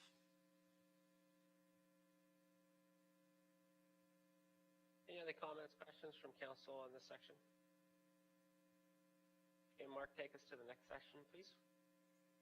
Okay, so corporate services again is pages 54 to 62. Is there any questions on those divisions? Councillor Foster? Thank you, Mayor. Page 59, Mark. Bylaw enforcement revenue is, the 2020 actual was just $1,000. And the cost of the officer is $100,000. Can you help me understand why revenue is almost zero? Why is it that low? I can take a stab at this, and then maybe actually Carrie can maybe add to it, but there's only a certain, as I understand, there's only a certain number of bylaws that our officers actually able to levy fines on at this point in time. So that $2,000 is just, as it is mentioned there in the note 1, is just a small provision for fines in 2021. Carrie, I don't know if you have anything to add to that. So if I'm understanding, Mark, we have a bylaw enforcement officer that doesn't issue any fines. Sorry, Carrie, do you want to add to that? Because that's not what I heard in the answer. Carrie?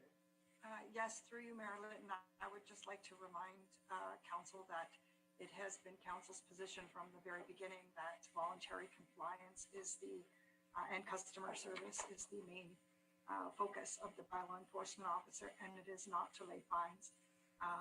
That has been our approach from the very beginning and continues to be.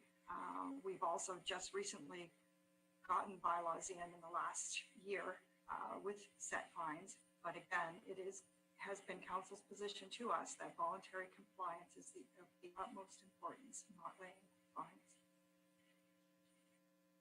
I also did just want to remind council that that's the reason that we have been going through our bylaws one by one to make sure they're more enforceable, because that has been the issue.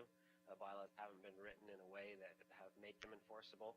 So that's why we have Paul Dre working with us in a lot of these bylaws to make sure they're enforceable, set the fines. And so that's been a process that's taken a number of years, and it continues. Councillor Dunsmore? Yeah, I just wanted to mention that I have had several residents call and need the services of the bylaw officer to mediate disputes.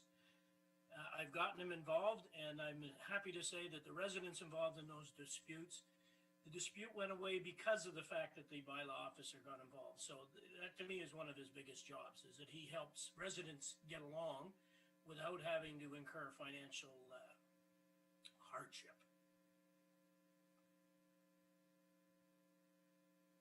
Anything else from council on this section? Councillor Kittrus?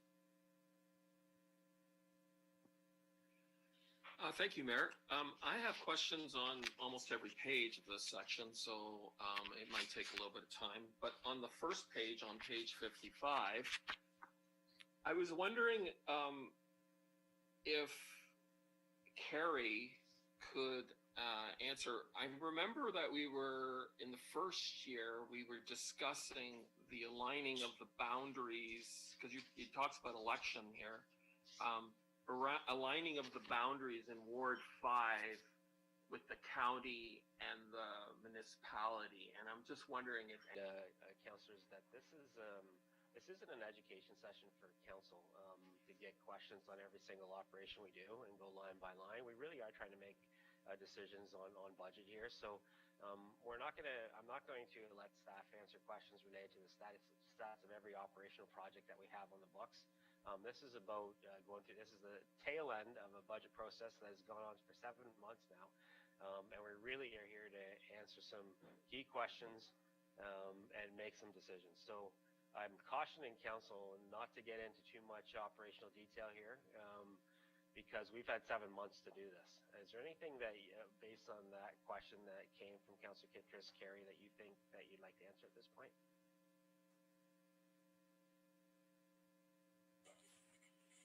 Through you, Mayor Linton, any boundary matters would have had to been started at the very beginning of the term of council in order to get through. We have not. We will, at this point, we probably will not be reviewing that until after the following election.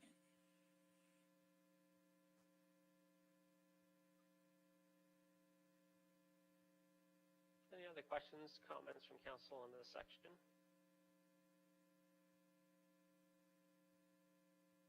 Councillor Kittredge? Thank you, Mayor. On page 58, I noticed that all the other sections, they don't have this retiree benefits, and I was wondering if there is something different in the corporate services that requires the retiree benefits line. Yeah, I think, Mark, that's general administration. It covers the entire corporation, right? Yes, it does. Okay. Any other questions, comments?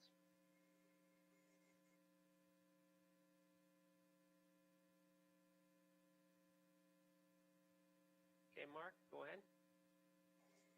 Okay, the next section is infrastructure services. It covers pages 63 to 70, and it basically takes into account transportation services, the 2 downtown areas, crossing guards, and cemeteries.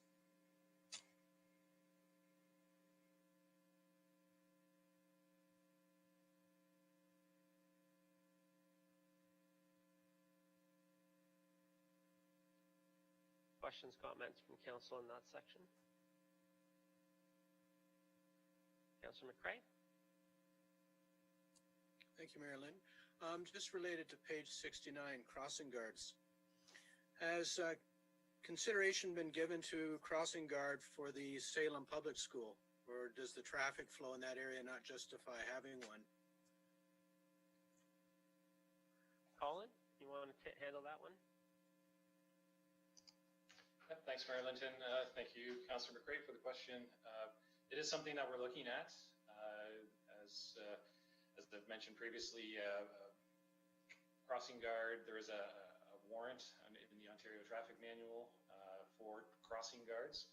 So we will be reviewing that. We've had a couple of requests from residents in that area, as well as the school itself. And so we are going to be reviewing that. It does involve getting up-to-date traffic information, which we'll be obtaining in the spring, and also pedestrian counts too. So kids from grade 6 and under crossing at that location. So we'll update our information. It's a bit dated right now. So we're in the process of getting some new data, and we'll evaluate the need for a crossing guard at that location once we have that information. I just want to add a little bit to that, Colin. The county is moving ahead on a transportation master plan of its own. And this includes looking at the feasibility, costs and benefits of community safety zones across the county, and try to be consistent across the county when it comes to using community safety zones. So that is something else. I know what stretch that you're talking about, Councillor McCray. That is one of the types of areas that the county will be looking at getting some local input on. just to make sure that we are consistent across the board with some of the challenges that we're having and making sure people can cross roads safely. So I just wanted to throw that in. That is underway, and I'll make sure that I provide updates to this council on where the county is going with that master plan. Councillor McRae? Thank you, Mayor Linton. I was wondering, related to the county's transportation plan, do you have any updates on their looking into photo radar? Possibly as Community safety zones, because you can't put in radar until you designate community safety zones. So we have to look at it in a step process. So that's the first step, is look at community safety zones and how it makes sense. The Police Services Board at the county level, the Transportation Standing Committee, as well as direct involvement by the OPP and Inspector Richardson. So that's very much in the works. And one of the reasons that we're looking into the community safety zones first, though.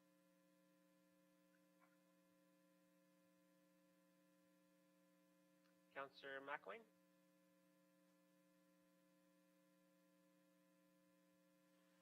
Thanks, Mayor. I have a question about the Elora downtown maintenance. I understand why the cost is going up, but my question is, does this include the removal of everything at the end of Sunday evening after the streets have been closed? Because I know this year the township put the signage out, but the business owners had to clean it all up at the end of Sunday evening. So I'm just wondering, is that changing this year? Colin, do you want to handle that? Yeah, I can maybe chime in, and then if Rob can add as well. He's more directly involved in those conversations with the BIA. It was staff removing the barricades and installing them initially in Fergus and Elora for the weekends, for the weekend closures for the pedestrian space in the downtown, which was fantastic. The BIAs did offer to take that over in the second part of the summer, and but at the end of that, they have suggested that they'd like us to take on those responsibilities again for the closures coming up in 2021. And so that operational change has been factored into the budget, and maybe Rob, I'll let you add to that if I missed anything. Go ahead, Rob. Thank you, through you, Mayor Linton. Colin, you pretty much answered that concern, but we were coming in Sunday nights at, I think it was around 9 p.m. to take all the barricades down, and staff were starting to, it's getting a little late on a Sunday night to come in at 9 p.m. It takes them a couple hours to remove everything. So we did extend some help, or ask for some help from the BIA to help. We'll set it up, because I think the setup is more important than the takedown. And the BIAs did offer to do the removal for us. So we'll have to relook at that come springtime again, because I'm sure they'll want the same things for 2021. Thanks, Colin. Thanks, Rob. And I just wanted to thank you, Rob, and your team. Thank Dorothy and Pat and all the folks that work with the BIA. This was a really difficult year for a lot of businesses downtown, and I've heard nothing but positives about how you guys, the whole Centre Wellington team, was able to work with them and get things done in hours that usually would take days and weeks to get done. So thanks for all the work and the support that you've given our downtowns. We really, really appreciate it. Thank you. Councillor Kittredge?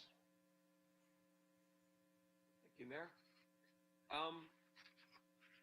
Concerning the BIA, will the new policy that you're developing allow for sidewalk cafes that have a roof? Because I had some people concerned about that and wanting to have that. So I was just wondering if that's part of that policy that you're going to come up with. Yeah, I'll turn it over to Andy for a sec, but I think it's a building code issue. It's not related to bylaws. It's not related to street closures. I mean, as far as street closures go, I'll be supporting, from a county perspective, street closures for sure. next summer and every summer. I thought that was really, really great, and that gave the downtown a really, really great feel. But I think we're running into building code issues, but I'll let Andy speak to that. Thank you, Mayor Linton, through you. Yes, there are specific building code requirements with regards to separations from existing buildings, from snow load. So as soon as someone puts up a roof structure, they need to meet building code requirements. And so that is part of the challenge with the allowing them all along, close to on the sidewalks adjacent to existing buildings. So we will be ensuring our building department and our patio bylaw or patio procedures will ensure that we follow all building code requirements. Any other questions, comments related to this section? Councillor Foster? Thank you, Mayor. I'm referring to page 75, the sportsplex. I see that revenue fell from $1.7 million to $600,000. That's $1.1 million in revenue. Yet the operating costs for the sportsplex fell by just not even $200,000. I would have expected to see a much larger reduction in operating costs, given that our revenue fell that much.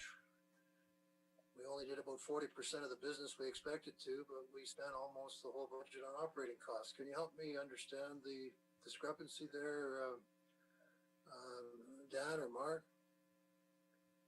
Yeah, they can help with that for sure, but not yet. We're still on another section. Anybody with the section that we're on right now? Councillor Kitchus? Thank you, Mayor. Page 65, the ditching and the grading for rural roads has been reduced, and I'm just wondering why that is, when that is not that's continuously needs to be done, and there's many projects that need to be done on that. I mean, even in the industrial area, which is in town. So I'm just wondering why that has been reduced. Yeah, I'll turn it over to Colin for this. It could be something about availability of revenue, but Colin? Yeah, I think I'll let Rob weigh in on that one. I believe for the ditching operations, we're going about it a slightly different way, using some rental equipment and using our own staff with the skills to operate that equipment. But maybe I'll hand it over to Rob to provide some additional detail. Rob? Yep, thank you, through you, Mayor Linton. Yeah, with the ditching, we found a company that has a rather large attachment for a tractor, and he can do several kilometers a day versus using a excavator with a ditching bucket on it. So we tried him this year, and we were able to get a lot more done for a lot less money. So it kind of made sense that we could take a little bit of money on that ditching program and get more ditching, more kilometers done with less money. Thanks for that, Rob. Just a suggestion for our senior team. When we have stories like that, let's just make sure that we pull them up to make sure the council is aware of the things that our staff do every day to try to find efficiencies and make their operations more effective, because it's good to hear that kind of stuff, and we really appreciate staff when they find better ways of doing things. Any other questions on this side? Councillor Kitchus? Thank you, Mayor. Thanks, Rob. I didn't realize that so we're contracting out now the ditching. Is that how we made the savings? Yes, we hired a private contractor to come in and perform that ditching for us. Yes.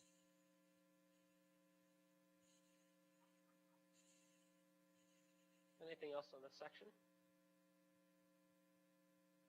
Okay, well, it's a good, Councillor McElwain, last comment before lunch. Thank you. I just about missed my other comment. It kind of follows on to Rob's recent discussion about contracting out. On page, I know I have to find it again. The page discussing the snow clearing in public or in municipal lots. This year we're not contracting it out, and it's costing more because we're not contracting it out. Where is that offset? Because someplace must have been an expense there before that, or is it just costing us more to do it than it was contracting it out? Is it an additional expense this year? Colin, do you want me to hand that to Rob right away, or do you have something to say first? I think Mark has the big picture on that one as well. So Okay. if Mark wants to answer. Mark? Yeah, what you find in the Parks and Recreation section on the ECC, there's actually some substantial cost savings there for snow clearing. And this isn't really an additional cost. What it really is a reallocation of labor applied that could have been on one of those other cost centers like snowplow. So we know what the total labor pool is roughly going to be for Public Works for the year. And it's just a matter of taking that total and sprinkling it out to these cost centers to where it makes sense. Okay, so there really isn't an additional cost. We're doing it with the existing forces that we already have in the base budget. Where the savings is, we no longer have the contract, we no longer have to pay the contractor. Okay, I assumed that, but I couldn't find where the savings were, so that's why I asked the question. Yeah, it's on the ECC page. Okay, thanks. Okay, so it's 12:30 right now. We'll take half an hour, get back at it at 1 o'clock. So have a nice lunch, and you can stay on Zoom and eat with us if you want. Otherwise, you might want to take a break from us anyway. See you at 1.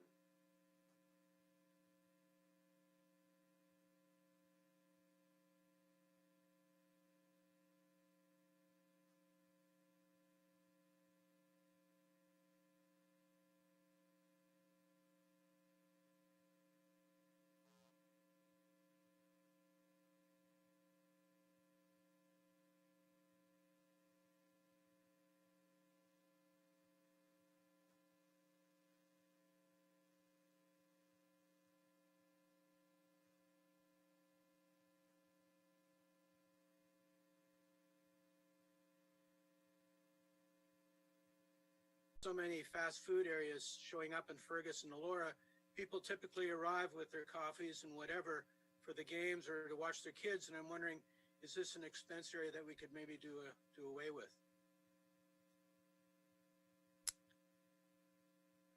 Yeah, Matt, do you want to talk to that? And Andy can sure. fill in anything you don't get to.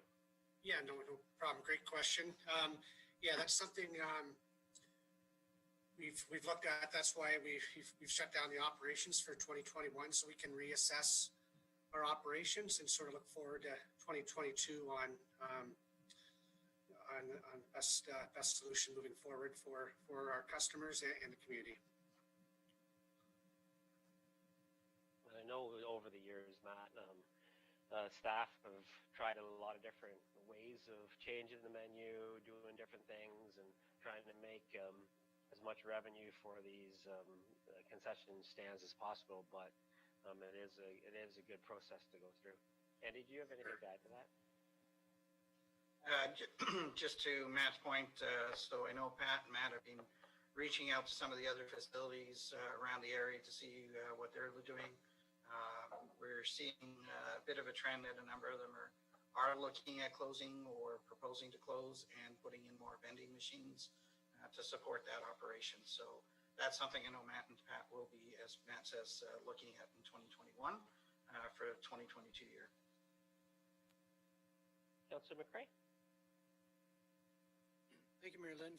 My other question is, given local community interest in doing away with single-use plastics, and if we are considering going more to vending machines, could we look at maybe doing away with single-use plastic in the vending machines and sticking more to glass bottles? You know, again, given the fact that probably the vending machines are shut down during COVID, is this something else we could consider for the future? Through you, Mayor Linton, that's going to be part of the process that we're going to take a look into.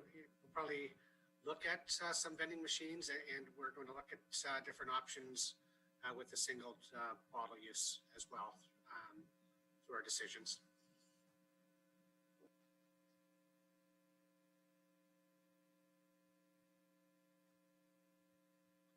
Councillor Foster.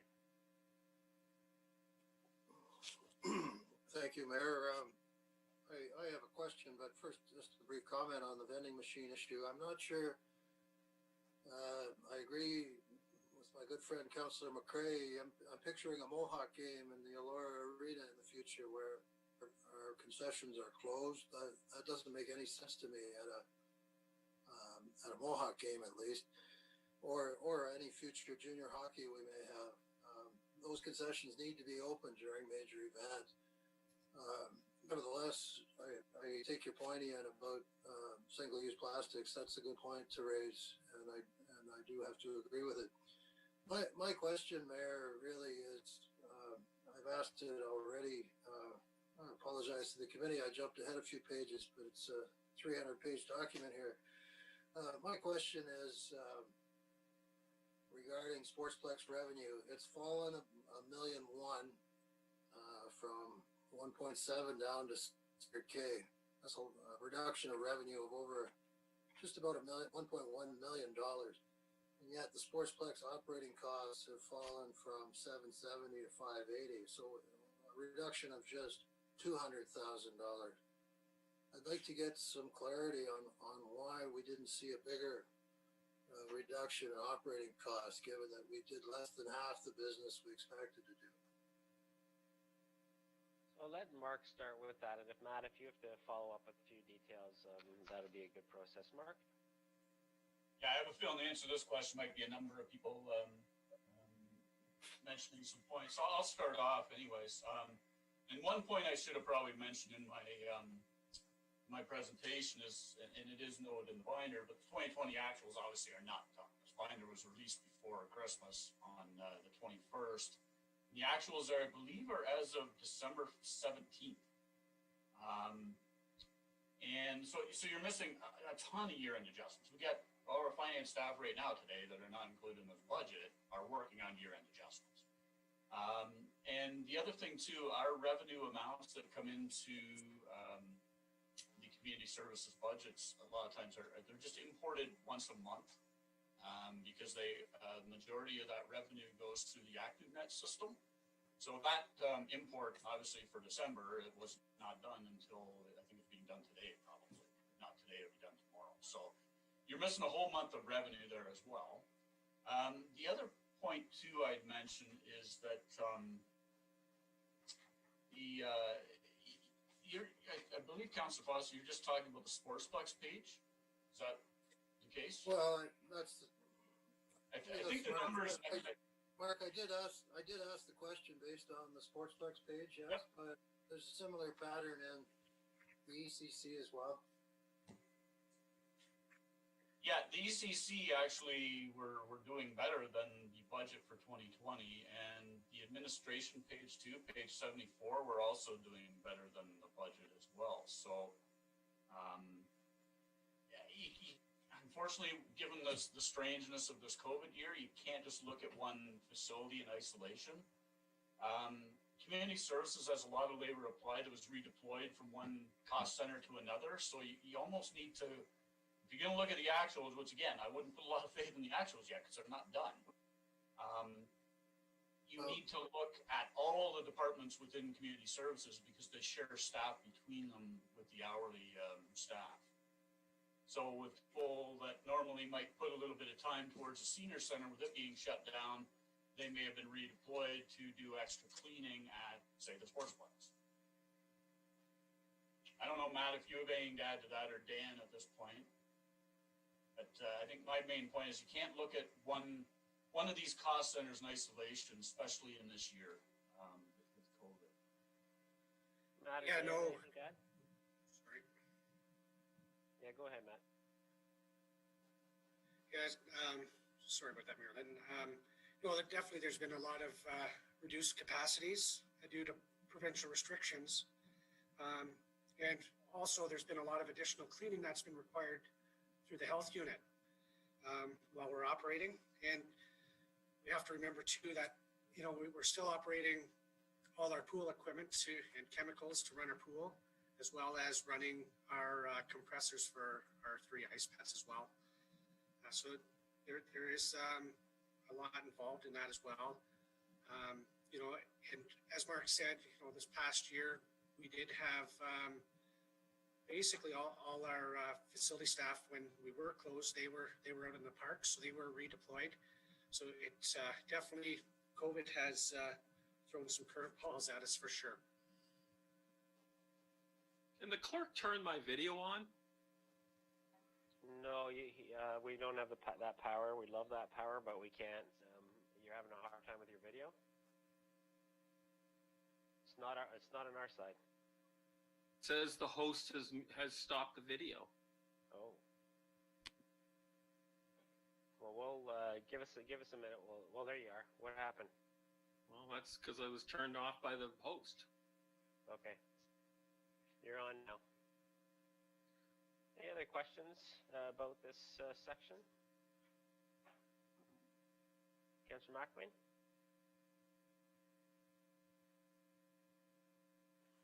Thanks, Mayor. Just curiosity questions as much as anything. If I look at the fire page, for instance, the revenue in 2020 was $40,000 more than budget. On one page, the revenue on the training officers side was down a little over $40,000. Is there a relationship there, or how do we explain that? Mark? No, there actually is not a relationship there. I'll deal with the community service and municipal FD training officer page first, which is page 73. Again, that's a year-end adjustment. So what you'll eventually see when this budget book is finalized with actuals, you'll see a zero amount at the bottom of that page, because we haven't sent out the bill for the fourth quarter to the county yet, because we haven't got all the costs in yet. So when we have all those costs, we'll send a bill to the county. That usually will happen near the end of January or early February. Okay, does that answer that piece of it? So the increase on the fire page is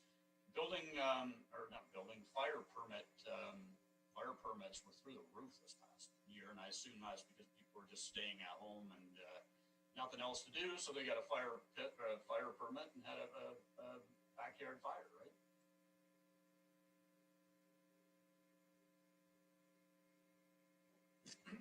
Councillor Kitchus?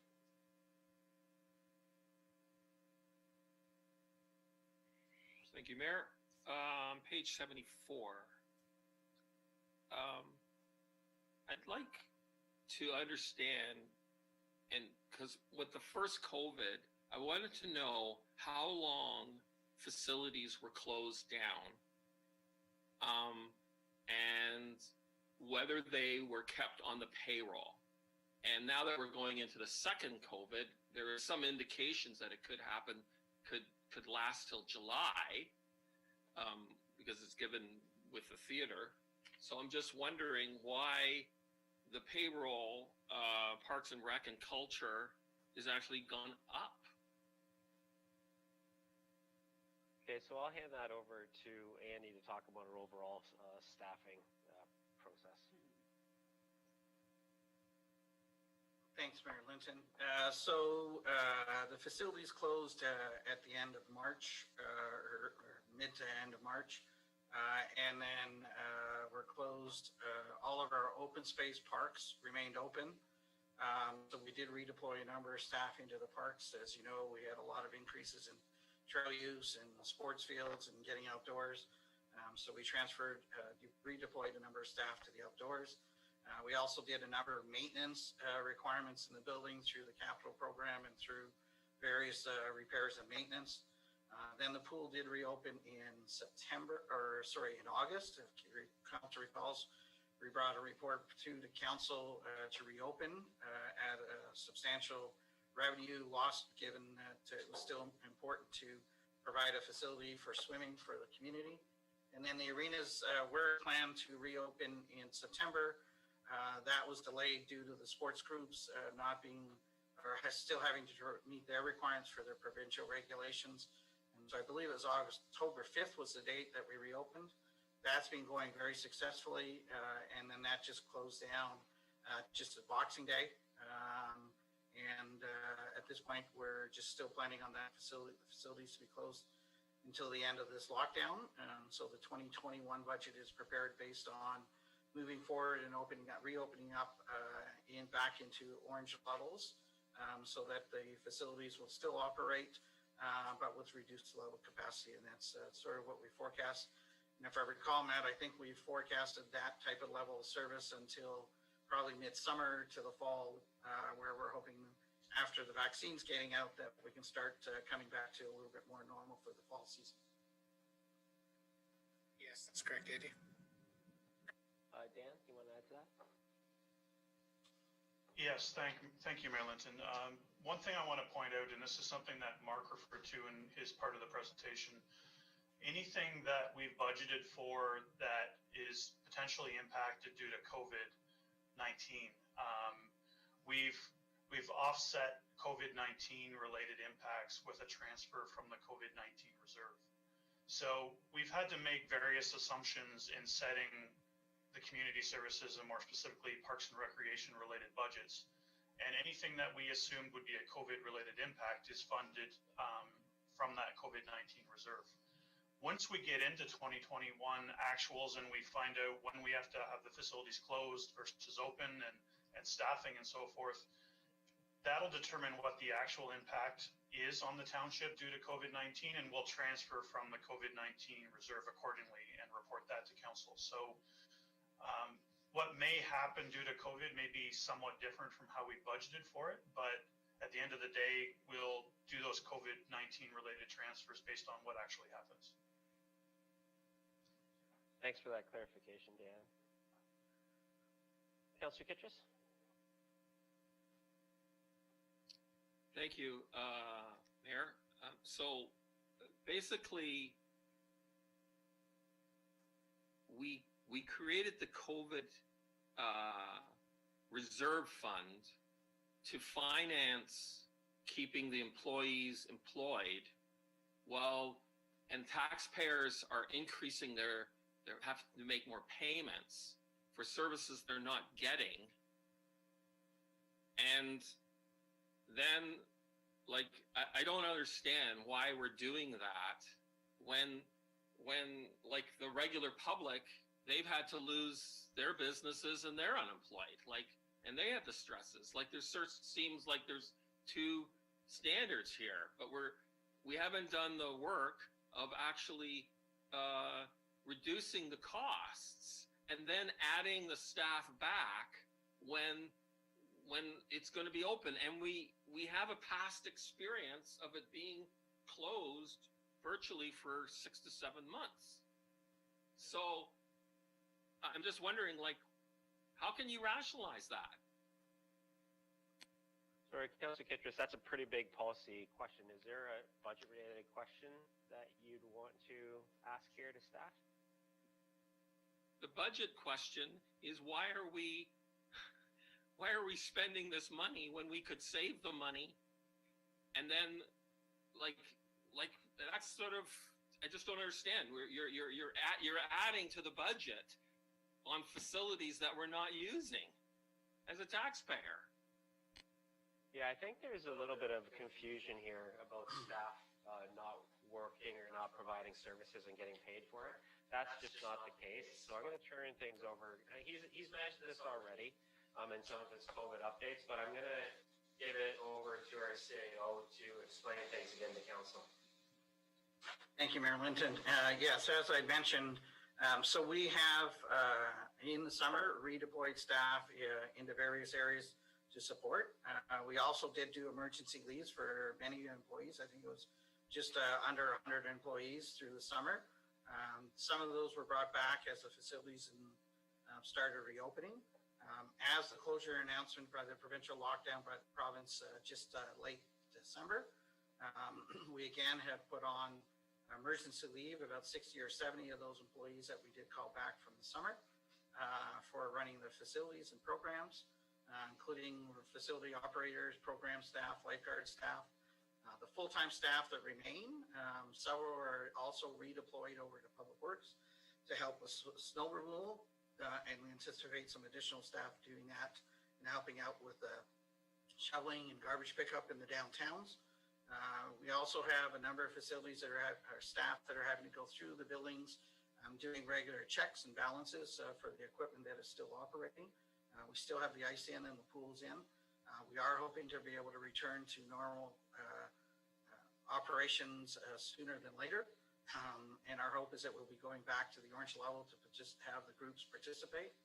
We've been working with the organizations and the sports organizations. It is their hope towards the end of January that we'll be being able to go back to running and operating the arenas and the pools and the fitness areas and the senior center as we did through the fall season. So this is a temporary component for our facilities, and our staff will be continuing to work in the buildings, fixing, cleaning, doing the equipment repair and maintenance items that are listed in the equipment reserve and maintenance reserve reserve balances. So they will be taking this opportunity to doing those work to the facilities, and we will be reviewing that on a regular basis to see what the next steps are with regards to redeployment of our staff. I also just wanted to add to Andy's comments is this is an approach that's been consistent across the whole county. All 6 other municipalities as well as the county, we've taken a consistent approach to staffing across the board. Any other questions from this section, community services?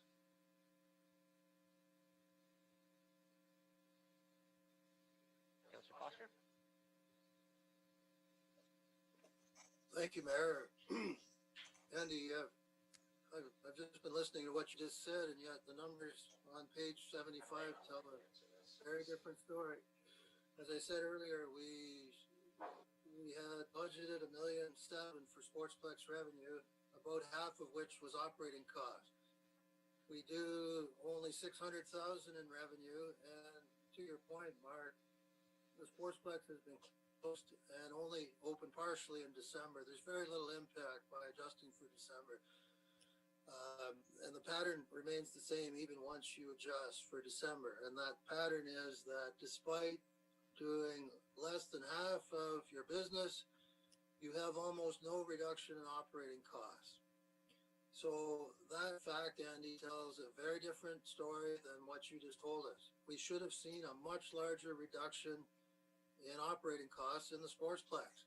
Is it because we haven't JV'd the costs out to the department, or did we pay people to run a building that was empty? Like, which one is it? It has to be one or the other. But it also illustrates just how weak these numbers are because we don't have actuals. And Mark has told us we could have had actuals as soon as tomorrow. I called for actuals. We could have had them as soon as tomorrow. So it cooks the number. It paints a bad picture, quite frankly, that we don't have good numbers, or that the numbers are inaccurate, or that we failed to control our operating costs, which I think is what has happened here. What's the real story, Andy? First of all, I'll handle that one. Some of your comments are irresponsible. It's also the same question as you just asked. You've received an answer from... Point of order, Mayor. Point of order. I asked the question. I don't think you should be answering. Yeah, I'm chairing the meeting, and I can decide what's in scope and what isn't, and I'm not going to allow you to answer exactly the same question as you just asked when you've already received the answer from our staff. I didn't get an answer. I wouldn't ask. You didn't get an answer that you liked. You got an answer. Any other questions, comments from council? That's a non-answer, Mayor. That's a non-answer, and you're interfering with his answer. Please accept my ruling on that one, Councillor Foster. I'm not going to say it again. Councillor Kittrus?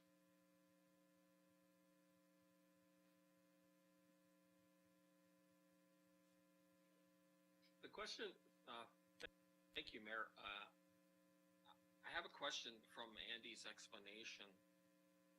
So are we running the ice and the pool, like all the facilities, are they actually running and costing us money when they're not being used right now? And then we're hoping that we'll open them on January 25th. Is that what we're doing? Yeah, I'm going to answer the question because all of council should know this already. Yes, we have our ice in. Yes, we have our pool in, and it costs money. But and staff have gone through the process of costing out what it would cost to shut it and reopen it. And based on their expertise in pools and in rinks, they've made the decision that they've made. So yeah, we're running things that are costing us money, but we have to do a cost benefit analysis, and staff have done that. I don't understand how this is reflective of what we're talking about here as far as the budget goes. Matt or Andy, if you have any other comments to that question, feel free. But other than that, the answer is pretty simple. Anything to add? Okay. Any other questions, comments from council? Councilor Kitchus? Thank you, Mayor. Asking about the costs for our facilities and then having increases in the budget is a budget matter. So, like, I don't understand why you're just allowing a question about a budget and saying that it's not worthy of answering and then directing staff not to answer it. Like, that doesn't make sense. I mentioned this before. We're getting into operational details that are not within the scope of council's responsibility. You're asking very detailed questions about running a pool or running ice rink, and you're questioning the expertise and the decisions made at an operational level. You can ask those questions, and we could be here all day, but it goes well beyond council's role as a governance body. And that's the issue I have with keeping this line of questioning going. Councillor Foster?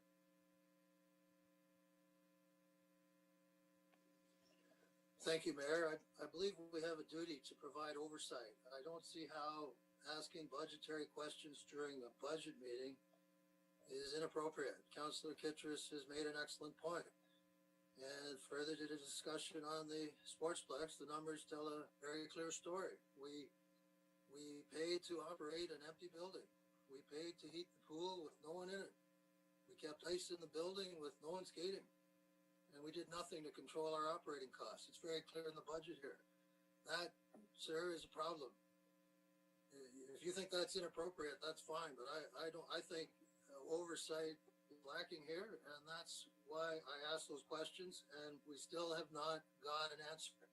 Why did we run the building that was empty with no reduction in operating costs? And now we're asking the taxpayers to pay for it. I think that's very appropriate. Any other questions, comments from members of council on this section?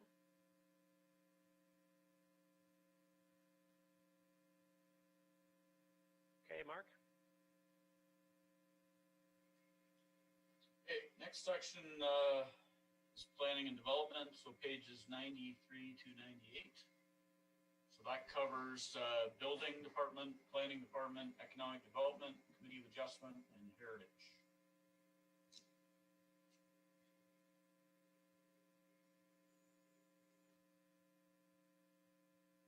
Councillor McElwain? Thanks, Mayor. I have a question about the planning department.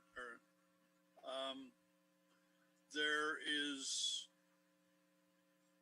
increased planning revenue that kind of offsets the cost of a new planner. What is that planning revenue? Is this money that we just been leaving on the table all this time, or what is a new planner? Where are they going to generate more revenue? I don't really understand where that's coming from.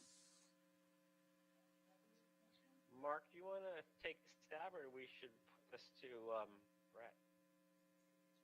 More of a question because it's getting at what's that individual going to be doing. I think that's more a question for Brett. I've got the numbers here, and they're basically detailed out there for you in point 2 on page 95.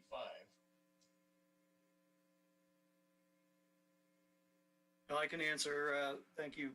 The intent is not that there's revenue there that we're not using that we want to hire a position for, but there's no question that anyone can see that our volumes.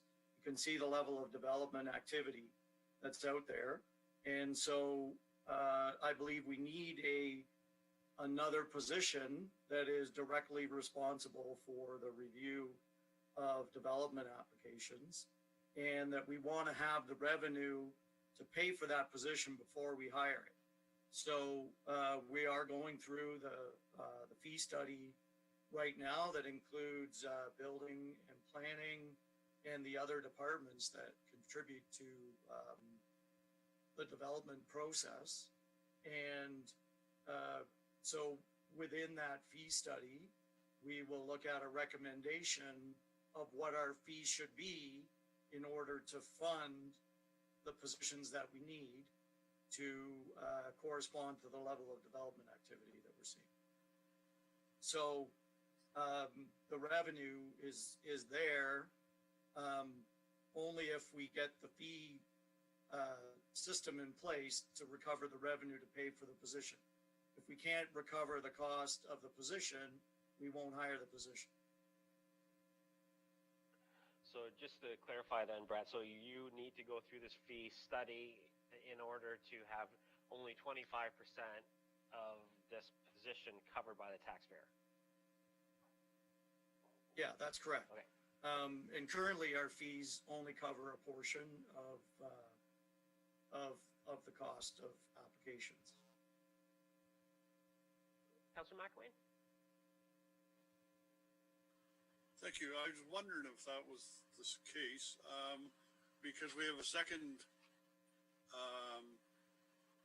personnel joining the planning department next year, also being covered by new revenue. Are we going to increase the fees again next year, or is it this year going to cover everything? What kind of fees are we charging here? Well, again, I think our council, the last time we did the fees, the goal was to have, we established what the fee would be if council at the time wanted 100% recovery.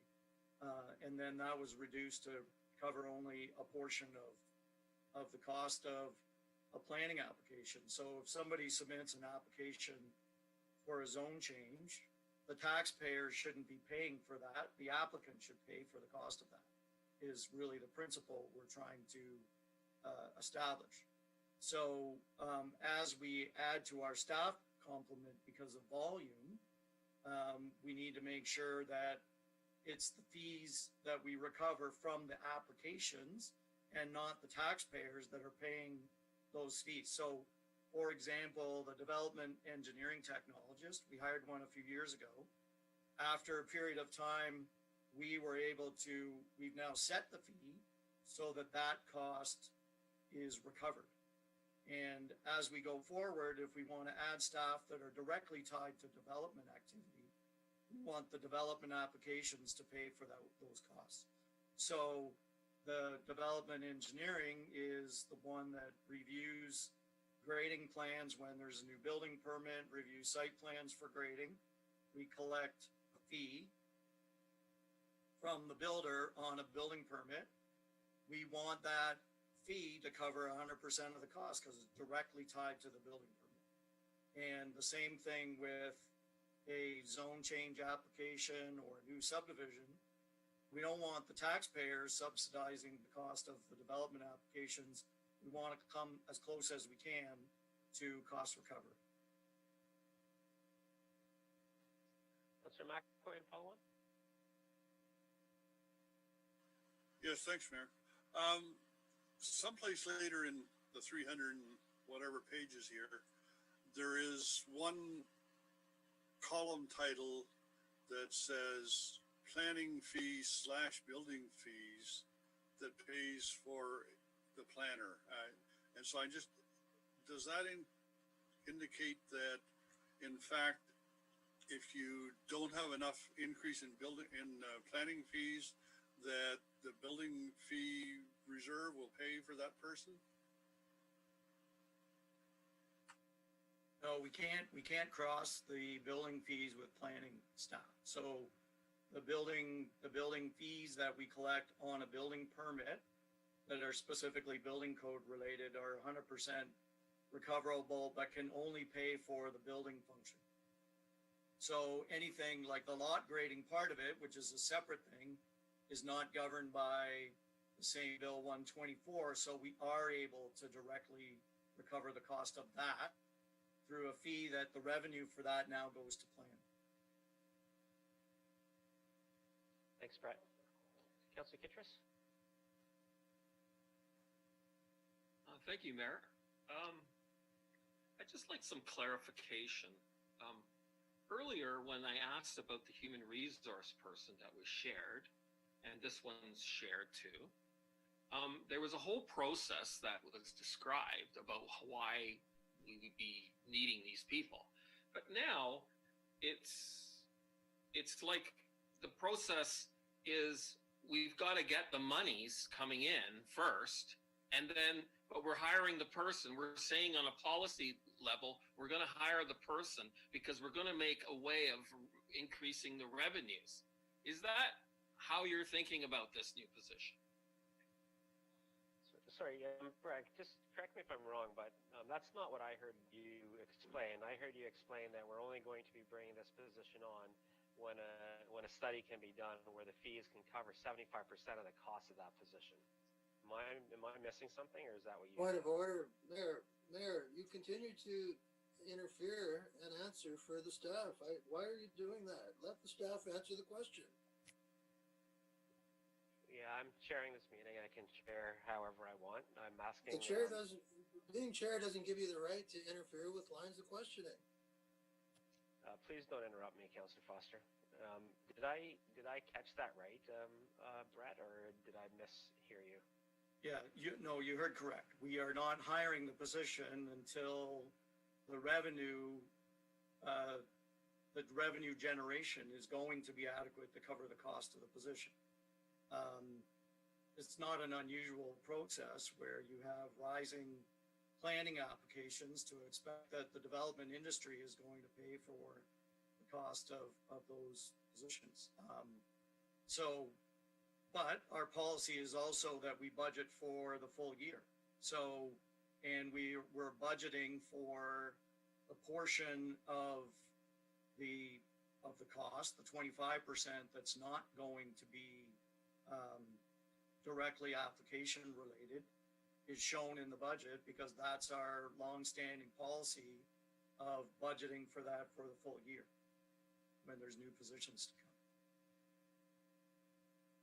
We're not hiring anybody until the fee is in place that's going to ensure we recover the cost. Thanks, Brett. That's what I thought I heard. Councillor Kittrus? Thank you, Mayor. Thank you, Brett. So we're not going to hire anybody till we have the process in place. So when, my question is, when do you think that process will be in place? And is that process and the fees going to be in the future for a full-time paying that person? Yeah, I think, well, one of the things that will come to council with that study is for council to make a policy decision over the long term of whether you want to recover 100% of the cost of applications or only a percentage. But I would like to be able to get that to 100. I think our consultants would recommend that we try to get that to 100. The last time we did this kind of study back in 2004, 2005, the recommendation and the council decision at the time was only to recover about 75%. Okay, thanks, Brett. Anything else on another topic? We've exhausted this one. Councillor McCrae? Thank you, Mayor Lynn. I just want to speak to this in general. I did an analysis of 16 other municipalities similar in size to Centre Wellington. And just looking at the planning staff, we're running a very lean group there. In fact, we're under what my numbers are saying we should be at. So I just want to put in a plug for staff that we're running fairly lean as it is right now. And these arguments about whether or not we should or should not be hiring staff is totally off in left field. Any other comments or questions from council on this section here? Councillor Kittrus? Thank you, Mayor. I think, Councillor McCrae, you need to understand that this is a budget process. And so everything, one of the things that we didn't discuss prior to this meeting was the staffing. And so that's what we're actually doing at this meeting. So it's not inappropriate to ask about that and to get accountability about that. I think that's our role. And so I don't think that we're being out of line to ask these questions. But I kind of would like to know, like, because it's 1:43 in my watch. Maybe they're fast, but has everyone decided already to pass this? Like, because we're getting our questioning cut short, and I'm just wondering, like, are we going to be passing this like in a few minutes? And is everybody already pre-decided? Because those were the two things that it was said in the document. We didn't discuss staffing, and we didn't discuss the OLGs. I'd like to discuss the asset plan shortfall. I'd like to talk about those things, but now it appears that we're saying that's enough to be talked about when we have a certain issue that we want to talk about. So I'm wondering, has it already been preordained that this is going to pass and without the discussion? I'm just asking the chair and maybe all the other councillors.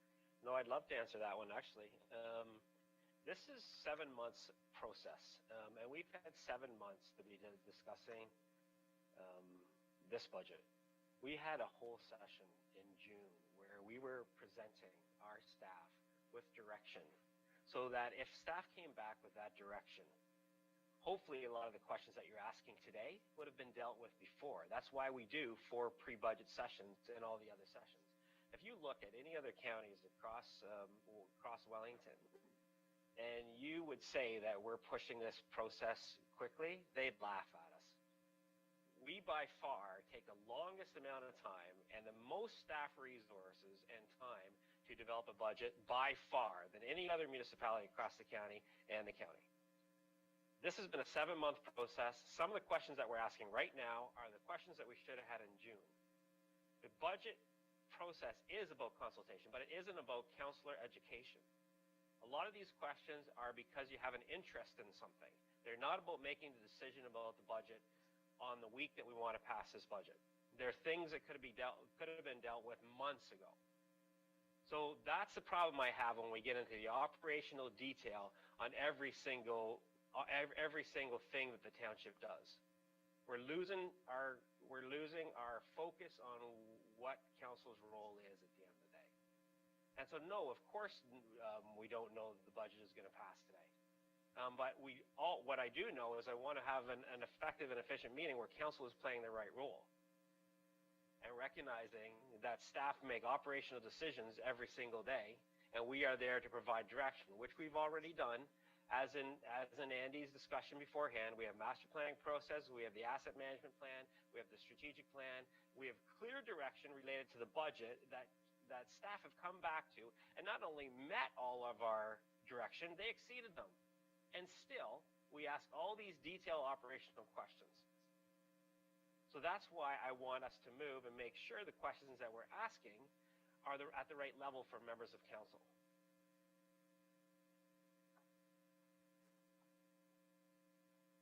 Follow on, Councillor Kittrus. Thank you, Mayor. Thank you for your explanation. But the point is that the document itself says that we haven't, and was presented earlier, and we haven't discussed the staffing increases, and we haven't talked about the OLG. There was also a whole presentation about the asset plan that I wanted to discuss earlier, but you said we're going to go line by the budget. So, like, I'm just wondering, like, I'm not out of order here. I'm just doing the stuff that we haven't been doing in the 7 months. Any other comments, questions from council on this section? Okay, Mark, go ahead. All right, the last department area in the tax board operating budget is the other services area. So that is pages 99 to 110. So that includes the GRCA, other health services, health and safety committee, contribution to capital fund, the Ontario non-specific grants, other revenue and expenses, net debt, VIAs, and then taxes, PILs, and regular taxes.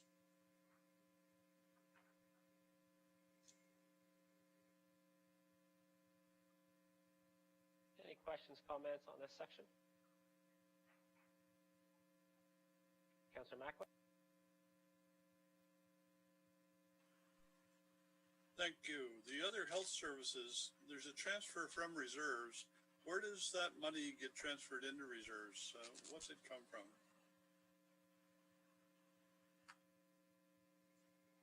So you may recall a couple of budgets ago, we had a very healthy, I can't remember the full name, I think it's called the Health Professionals Recruitment Reserve. We had a very healthy reserve. It was up around $60,000, $70,000 if I recall. And council made a decision. Each year we basically have about 20 grand in costs in healthcare expenditures, and that resides on page 101 in that other health services, health professional recruitment line. So we used to have a transfer that went out to this reserve, and then if it was less than 20 grand in the year, 2 grand would end up going into the reserve, and if it ended up being 25,000 instead of 20, 5 grand would come in from the reserve to cover it off. Since this reserve was always coming in under 20 grand, or since the costs were coming in under 20 grand for a number of years in a row, this reserve grew to a very big balance. The decision was made to let's start reducing that balance. So it's now funded 100% from that healthcare professionals recruitment reserve. Now, that reserve, after if 2020's amount ends up being 20 grand, and if 2021 ends up being 20,000 as well, there'll only be $13,000 left in that reserve at the end of 2021. So at that point in time, so for 2022's budget, we could be looking at a transfer to build up that reserve again of the operating budget. But for now, we're fine through 2021. Historically, the costs annually have not been 20 grand. They're usually in the $15,000 range.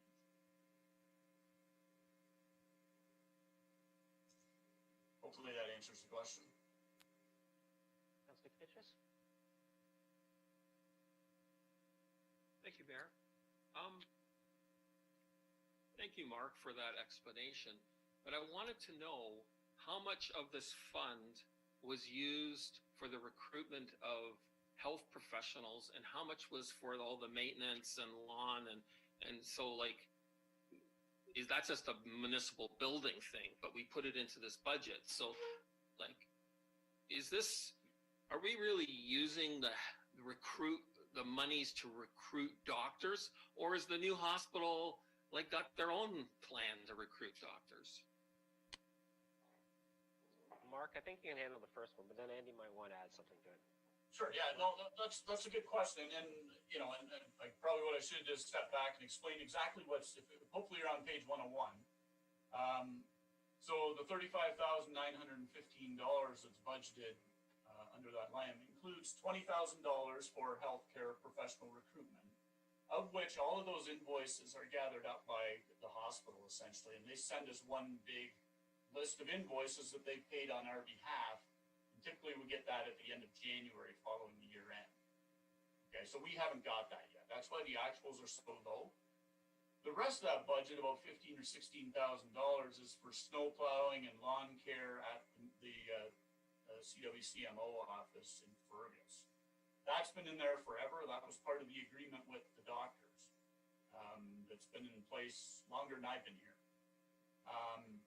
So essentially there's two components to it. One is $20,000 for recruitment and basically $16,000 for maintenance at the CWCMO medical office. So,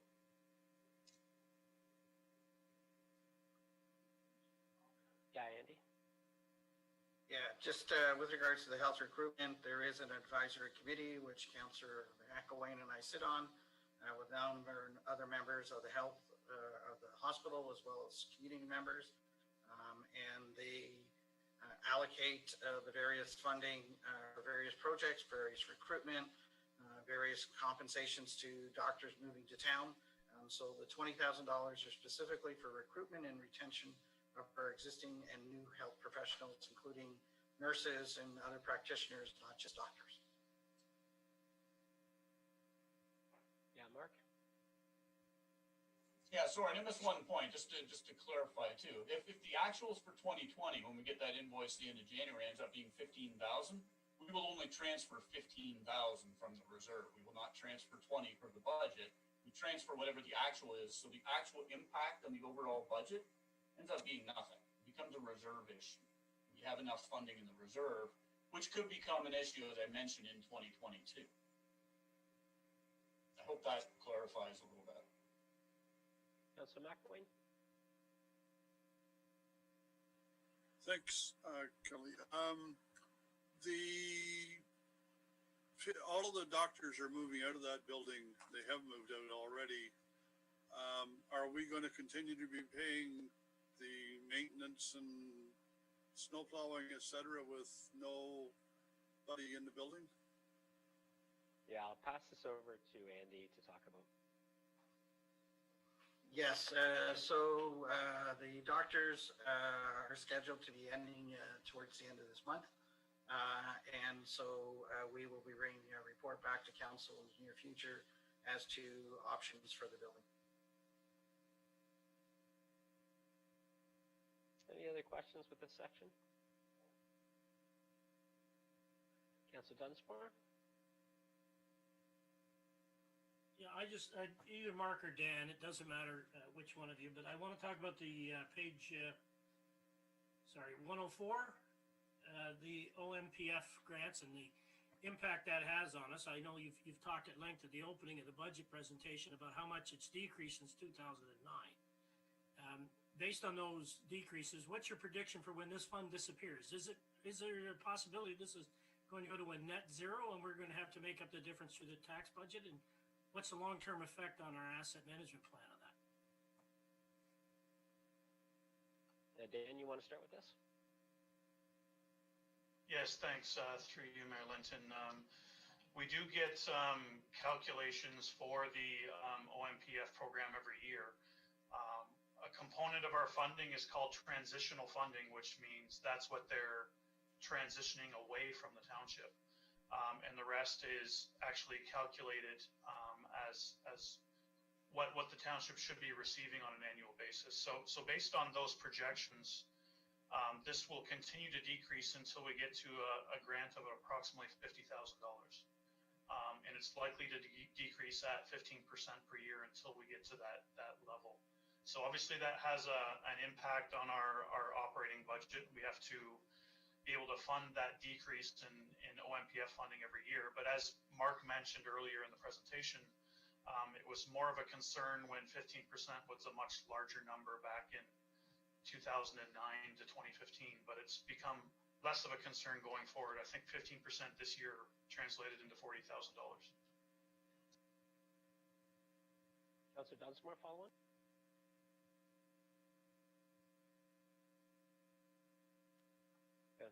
Okay, can you hear me now? Okay. So Dan, that's tied then, when I looked at the chart that was in the budget book about the number of communities in Wellington County and who gets what.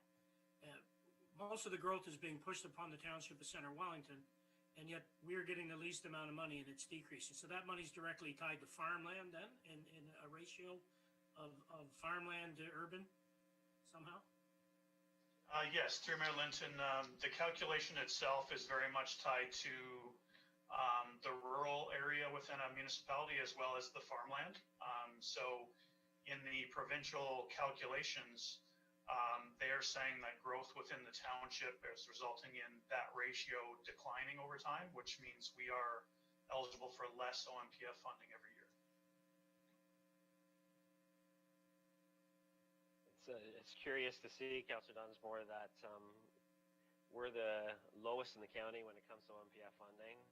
Minto still gets over 1.5 million through this source, and so that's a huge part of their budget. So, any other questions on this section, Councillor Kittrus? Thank you, Mayor. I'd like to go back to the professional health services things. Since the health professionals are leaving that building, are there any other residents there? And if there's not, are we thinking of getting rentals to cover the maintenance of that? Is that one of the options, or possibly? Because for a building that size, in terms of square footage, that should cover all the maintenance on that. I think, I'll turn that over to Andy. Obviously, Thank you. this is part of their study. Yeah, thank you, Mayor Linton. Yes, we are looking at various different options, and since this is a land property matter, we'll be discussing some of this through a closed session in the future. Okay, anything else on this section? Councillor Foster? Thank you, Mayor. Just a comment. There's a lot of talk about the OMP funding, and while I recognize $300,000 is, we don't want to see that disappear, I just want to point out that our total budget is in the range of $60 million. So if we lose 300,000 in revenue, that's 59,700,000. It's less than 1% of the total. So while I respect that we don't really want to lose that funding, I just want to point out that it's not a material amount. And I think it's a bit misleading to talk about how if we lost that money, we'd have a huge impact, because quite frankly, we won't, even though we'd like to not lose it. So I think it's important to keep a keen eye on what that might mean if it does fall to zero. Yeah, I think that Mark was just talking about since 2009, we've lost about 1.3 million, so that has been an impact. But I think in this pie chart, it was pretty clear that it's a very small percentage right now of revenue coming in. So at this point, and I think you mentioned it's not as big of an impact because we have other sources of revenue. Anything else from this section here? Councillor Kittrus? Thank you, Mayor. On page 105, there's two items, two different issues that I'd like to talk about. The one is, there was this energy innovations that we invested in, and I would like to know, like, what the status is of that, and the investments what we made in that, and where the funds are going forward for that. And the second one is, I'd like to talk about the OLG gaming proceeds. So the first one, I'd just like to sort of know about that one, and then I'd like to have an open discussion about the OLG, since that was part of our budget discussions that hadn't been done. I'll turn it to Andy. With regard to the CWEI innovations, if you recall, we did have a annual general meeting and presented to council. I think it was July or August of last year. So we will be holding another meeting annually with regarding that and the reporting. And so I think it'd be that'd be the perfect timing to answer those questions. Anything else on this section? All right.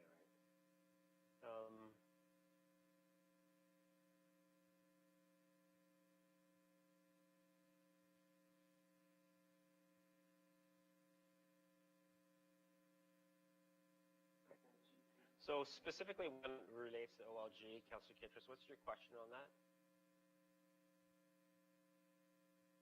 Thank you, Mayor. On the OLG, we have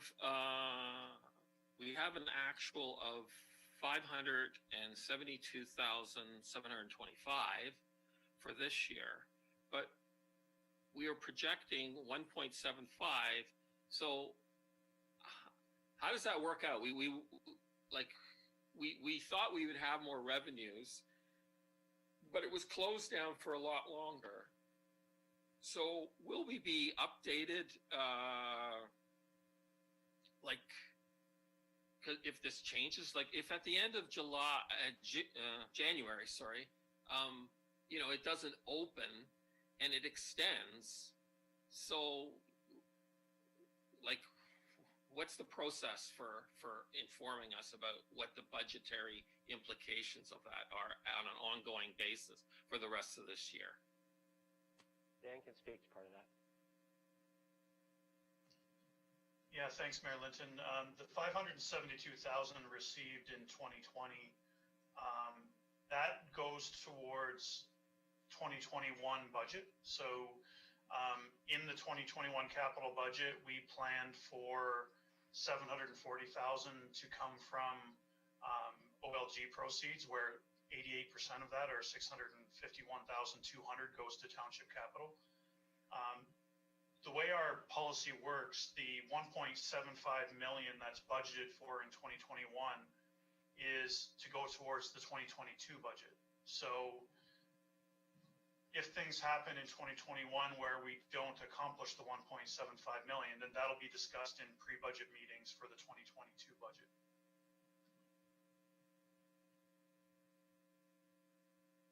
Any other questions on this one, Councilor Kitchus? Thank you, Mayor. On the OLG, there was recently a sale of the OLG. Is there, when does our contract with them expire or be renegotiated? Andy? Thank you, Mayor Linton. Our contract is not with a private operator. Our contract is with the province. And so they establish when we are renewing those agreements. I'd have to go back and see when the last one was I want to say it was about 2017, but that's not verbatim. I'd have to go back and look. But clearly the contract is with the OLG, not the private sector. And so our agreement of cost sharing and revenue sharing is with the province, and it's their requirement to get the revenues from the owner or operator, and then that check comes from the province to us. Any other comments, questions from members to council?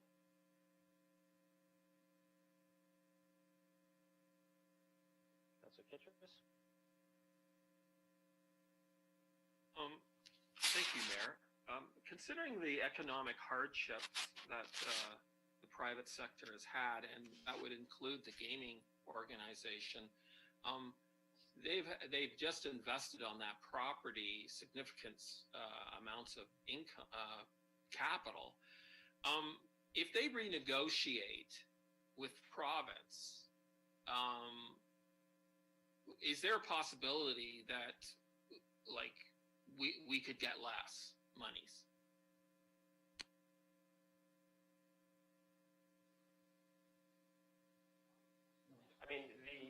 I just want to respond to that because our agreement is with the province, and it's not really a negotiation. We get what we get based on a government, and it's a flat rate across all municipalities, so that won't change. Getting into any more detail on that, I don't think is within scope of this budget because it doesn't mean that we're going to do anything differently. So I'm going to say on to the next question or comment.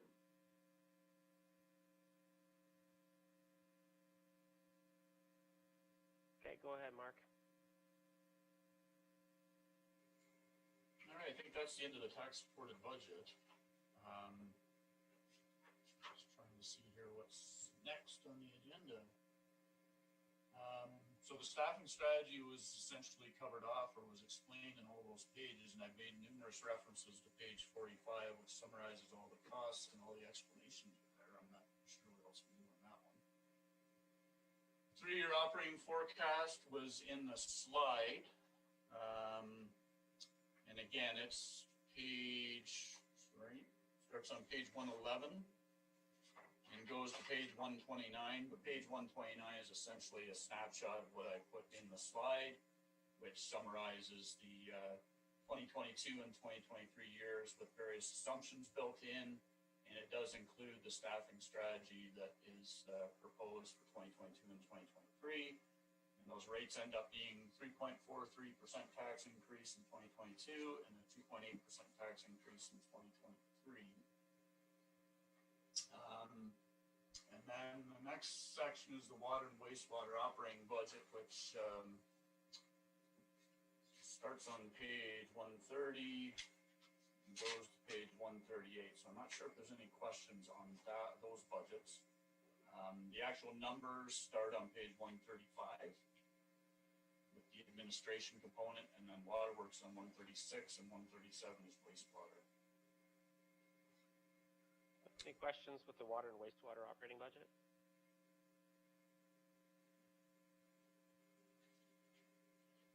Okay. Okay, and then the next component is changes from pre-budget meetings. So that's essentially what's listed there, all the capital items. Those are all the items that were presented in on December 1st, so a month ago. And there have been no changes to any of those documents. They basically been placed into this budget book as is, starting on page essentially 145 and working its way through to it kind of ends on page 231 are all the capital documents. So it's the capital budget for 2021, the replacement reserve schedules, both vehicle and equipment, and the 10-year forecast, and also the bridge and major culvert 10-year capital plan, which is funded from the OSIF DCL monies. Okay, and there's been no changes proposed to any of the capital side of things. Okay, so on to 10.1, consideration of reports section. Really, that's provided for council's information. Yeah, so I'll read the resolution and get it moved and seconded. The recommendation is that the Council of the Township of Centre Wellington receive the 2019 to 2022 Strategic Plan Report Card, January 2021, as information. Can I get a mover for that? Councillor Dunsmore, seconded by Councillor McCrae. Any comments about that report, what we're receiving for information? Councillor Kittredge?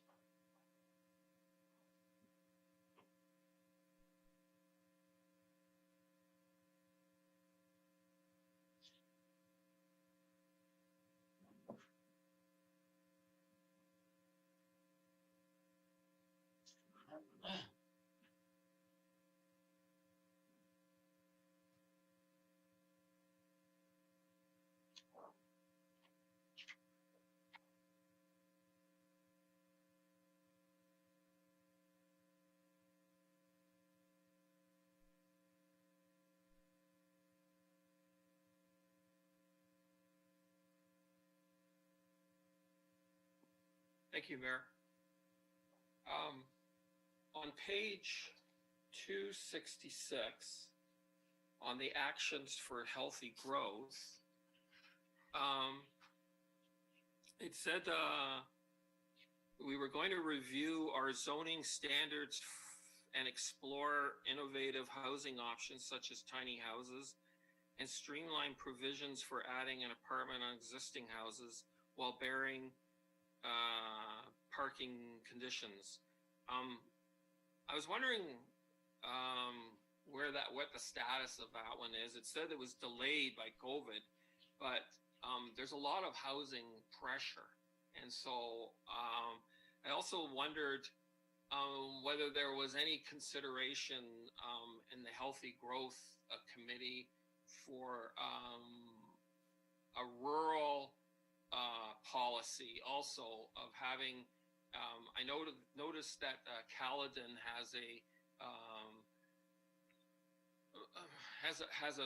it took a long time, but they have a policy where they allowed not family members create a housing kind of cooperative out in the country. And I was wondering whether that is another option that in the Healthy Committee. So I just see that there wasn't anything in this aspect of what we were going to do. So could you just outline a little more whether that's going to move forward? Yeah, I'll turn it over to Andy first, and then Brett's going to add some from a county perspective and a healthy growth committee perspective. Thank you, through your mayor.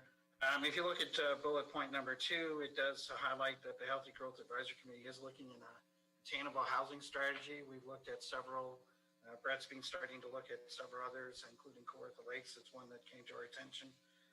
So a similar manner, we'll be looking at that across the entire township.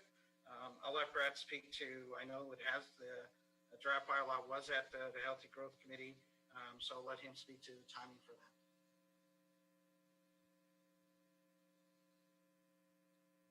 Hey, Andy, thank you, Mayor Linton. Just to fill in on that, yeah, we did a draft bylaw for what the province is calling additional dwelling units. Bill 108, which is the province's housing supply action plan, requires municipalities to amend their planning documents so that a person would be able to add an apartment in the house or to the house, as well as in a detached accessory building in the backyard. So a tiny home kind of thing, if you will. The county just passed an official plan amendment on November 30th to cover that. And that's in effect because these things can't be appealed. And so we'll bring forward, probably as part of this attainable housing strategy that the Healthy Growth Committee is looking at, the additional apartment units is part of that. Another thing I know the county is meant to be looking at from an economic development point of view is the rural housing. And we have had a little bit of interest in sort of the cooperative housing that you talk about. But I'd be, we can make that all part of the strategy. Co-living, I guess, I think I've heard it referred to. So that should be reporting to the Healthy Growth Committee in February. Any other comments, questions from members of council on this? Councillor McCrae? Thank you, Mayor Lynn. This refers to strategic direction number 3, safe and well-maintained roads and infrastructure. It's page 3. We talk about continue to identify and provide trails, bike lanes, and walkways within and between neighborhoods and communities. Given the impact of COVID on the community and everyone trying to get out and use our trail systems, is it possible for you as warden to encourage the county to consider a proper pedestrian crossing on County Road 19 where the trailway crosses? That's always been a rather challenging crossing. And it's also something that I know the Centre Wellington Food Bank, when they do their annual bike ride, it's always a challenge having people there to guide cyclists and pedestrians across. Yeah, that's a good point, Councillor McCrae. I know exactly where you mean, and I know it can get right by that curve there. It can get kind of quick. The cars come around quick, and I know we've had a discussion at Roads Committee. I'll bring that up in the new. I'll make sure I bring that up in the new year at the County Roads Committee.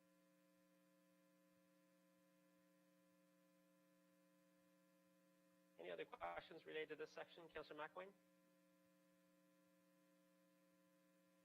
Thank you. Strategic direction 2 about self and well-maintained roads and infrastructure. There's a line there about additional parking areas for downtown, which we've talked about ad infinitum. But I'm just wondering if that is changing at all, given that we're going to be closing downtown streets on the weekend when the traffic is at its highest. Are there any changes to the additional parking concept, and as far as that goes, to the 3-hour parking? Andy? Yeah, with regards to the 3-hour parking, that will be something that we'll be having to incorporate for the enforcement is the 3-hour parking, but not having it on certain streets during the weekends. So we do anticipate that the enforcement on the other side streets, we will have additional requirements to ensure that people are not parking in front of driveways, in front of fire hydrants and things of that nature. As well as we've talked about, had some early discussions with the GRCA with regards to possibly looking at sharing parking in a shuttle bus in the future for the gorge as well as for the downtown services as well. Any other questions, comments on this report to receive for information? Councillor Kittrus? Thank you, Mayor. I'd like to go back to healthy growth. It says finalize the urban design guidelines and define and incorporate the small town feel. It says it's going to be done this year. Will that be in coordination with the other report about the different kinds of housing and infilling? Because I'm just wondering whether when you do the small, tiny houses and infilling, whether like people put containers and then, won't look that great in the backyard. So I'm just wondering how the urban design guidelines might be tied into that, or is that plan to present them both or close to? I'll speak to it as a member of the Healthy Growth Advisory Committee, and then Brett can add anything he wants to. I know that the committee is looking at both those items, Councillor Kittrus, and they'll be providing recommendations, hopefully endorsement and recommendations to council so that we can consider their thoughts on both those items, and they'll be coming, I would say, at different times, but they kind of inform each other. Brett? Yeah, just to add to that, Mayor Linton, I think the Healthy Growth Advisory Committee for sure wants to, as a priority, tackle the housing issues. But when we did look at the draft bylaw previously about the backyard units, the physical appearance was definitely something that was on their minds about what those units might look like. So we do need to think of a process to go through that would encompass some review of what that kind of thing might look like. Zoning, unfortunately, isn't the place to do it. So one of the things that I presented to the Healthy Growth Advisory Committee is a system that's called a community planning permit system that would enable conditions and approval requirements related to the physical appearance to be brought forward. It also ties into the affordable housing discussion because the province has related some things that are in the Planning Act related to certain types of affordable housing to be directly related to whether or not you have a development permit system in place. So I think the mayor's correct that the two things are impacted by one another, but may not necessarily come at the same time.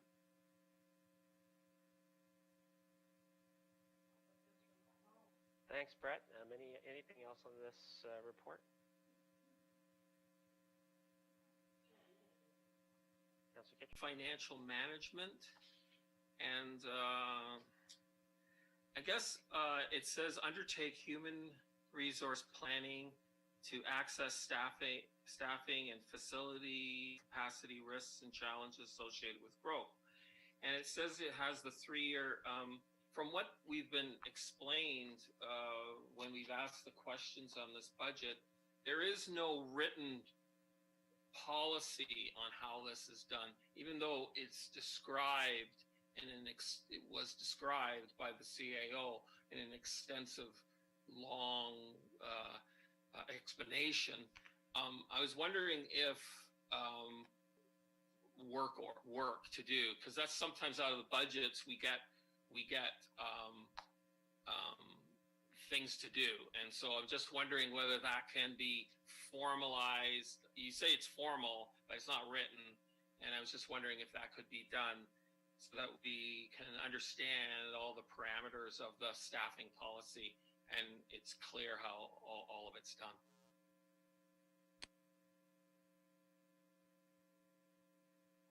Yeah, that's at the discretion of council. If we want a council directed policy, I can't imagine where that's fits in our skill set. I mean, Andy explained at great detail the multiple factors that go into their hiring and their HR processes.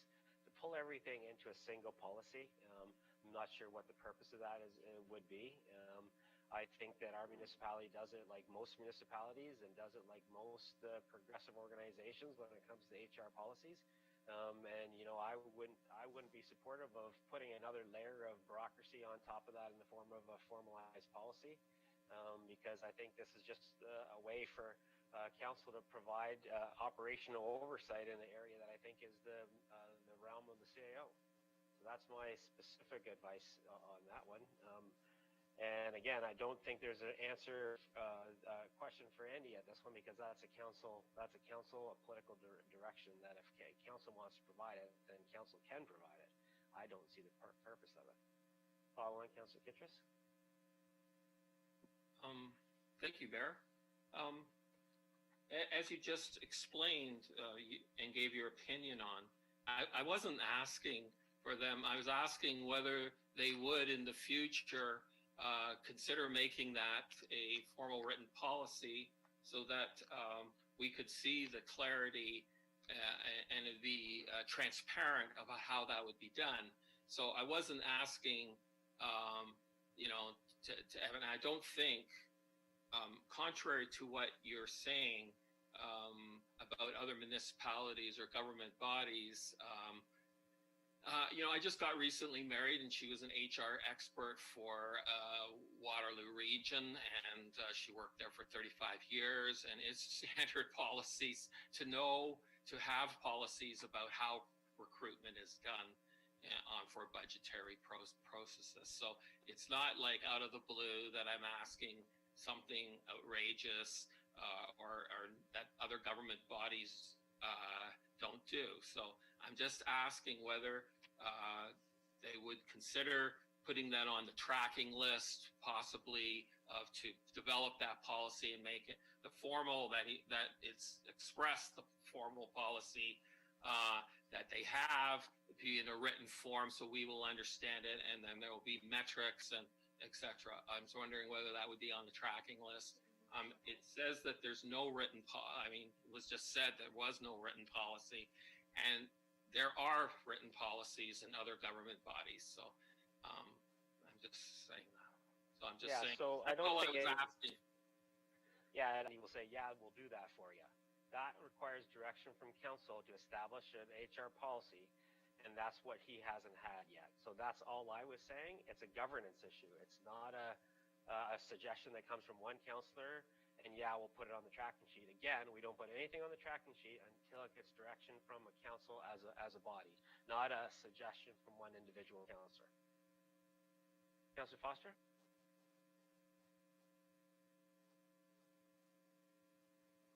Thank you, Mayor. I believe what I hear from Councillor Kittrus is he's really asking about a defined way that we show a business case for each new hire, because quite frankly, we're not seeing it. We get a vague statement that we're growing and we need more staff, but we don't see metrics. We don't see proof that we need the new hire. And I believe that's what Councillor Kittrus is driving at. A formalized process that states a business case to justify each new hire. And I too would like to see something like that, because currently we don't. Any other comments, suggestions from council on this item? Okay, I'll call to question. We have a mover and a seconder. All in favor of receiving this report for information?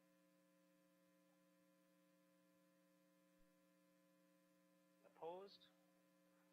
And that carries. Thank you very much. It's incredible when I go through that report card, and thanks for providing that to us, Andy. Even during COVID, the amount of work that our CAO and his team and all of our staff have been able to accomplish is quite incredible. And so hats off, Andy, to yourself, senior team, and all the staff for not only getting all that stuff done, but putting it together in a report so it's completely accountable to our council. It's definitely best practice. Moving on to 10.2, investing in Canada Infrastructure Program. And this is you want to speak to it first? And I will pass this over to our CAO to introduce this item. Thank you, Mayor Linton. Again, a little bit of good news as the province and feds are providing additional funding with regards to infrastructure. So this is our COVID-19 resilience infrastructure stream, which has four specific grant criteria: retrofits, repairs, and upgrades for municipal facilities, COVID-19 response infrastructure, active transportation, and disaster mitigation. After speaking with the province in regards to the granting, as well as other municipalities that are looking at funding, we have looked at, as I've outlined in the report, looking to apply for our $324,424, which is already allocated. This is just I guess a process for the province to understand how we're going to be spending the money. So what we are looking to apply for is about $300,000 of money for active transportation, which lists out part of the River Loop trail.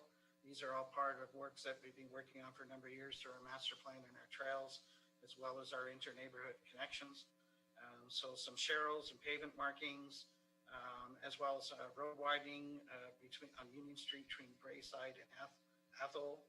A pedestrian crossing, a type C pedestrian crossing at South River Road at the Trestle Bridge Trail. I know we've had a number of trail users and cyclists talk about that crossing for many years, so it'll be great to get funding from the province to do this.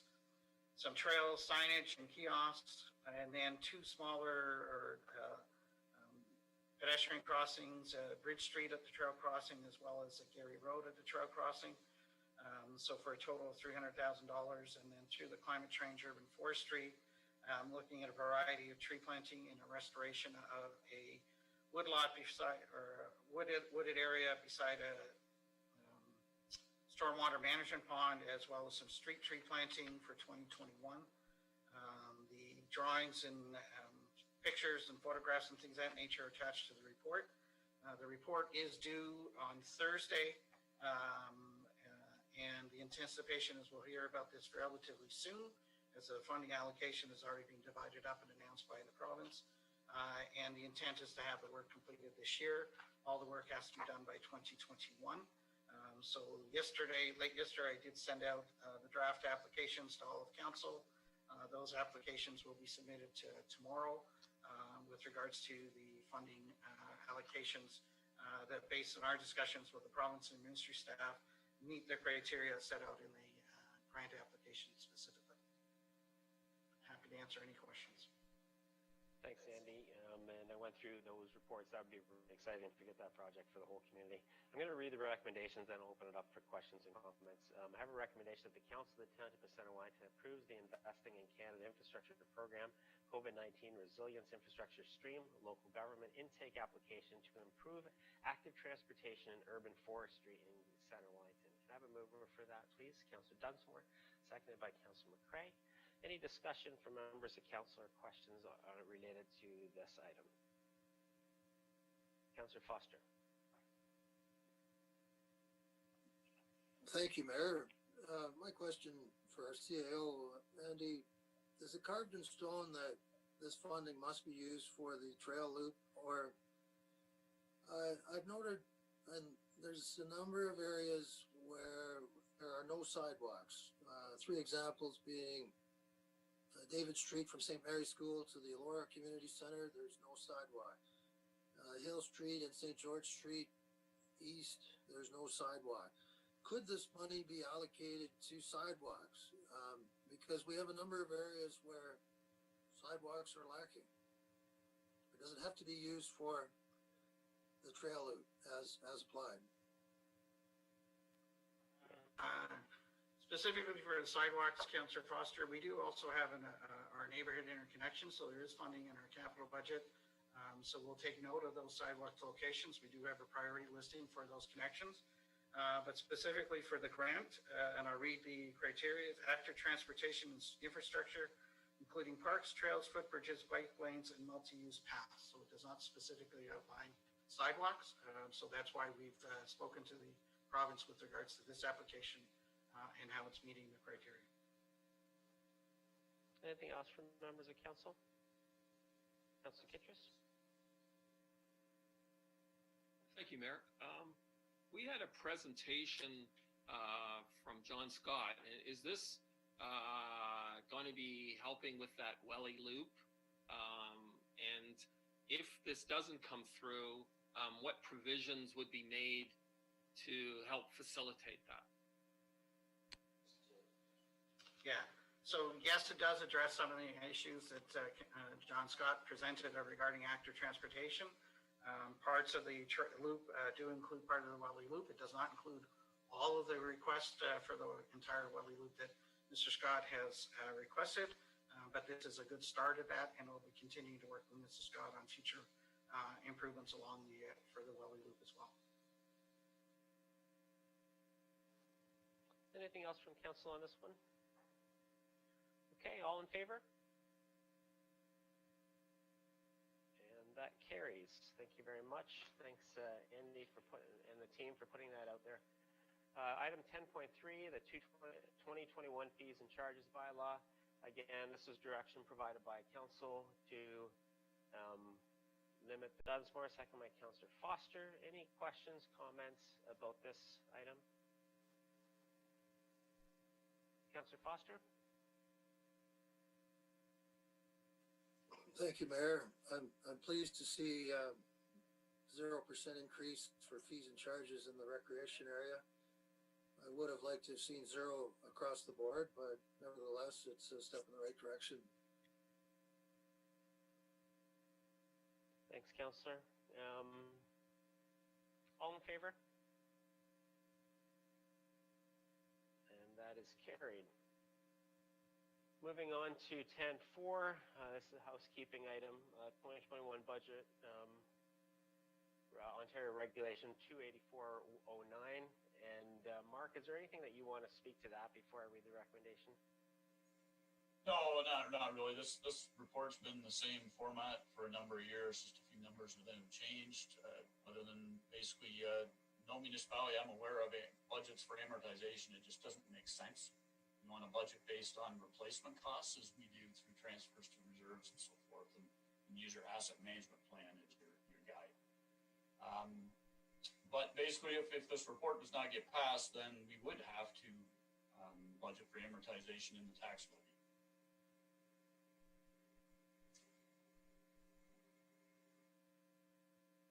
Okay, thanks, Mark. I'll get this recommendation on the floor, that the Council of the Township of Centre Wellington adopt a report number COR 2020-72 regarding additional financial disclosure requirements for the 2021 budget year pursuant to Ontario Regulation 284/09. Mover for that recommendation, Councillor Dunsmore, seconded by Councillor McWay. All in favor? And that is carried. Okay, moving on to 10.5, the 2021 draft budget report. We have no delegations today, right, Carrie? Okay, we have no delegations. So I'm going to read the recommendation on 10.5.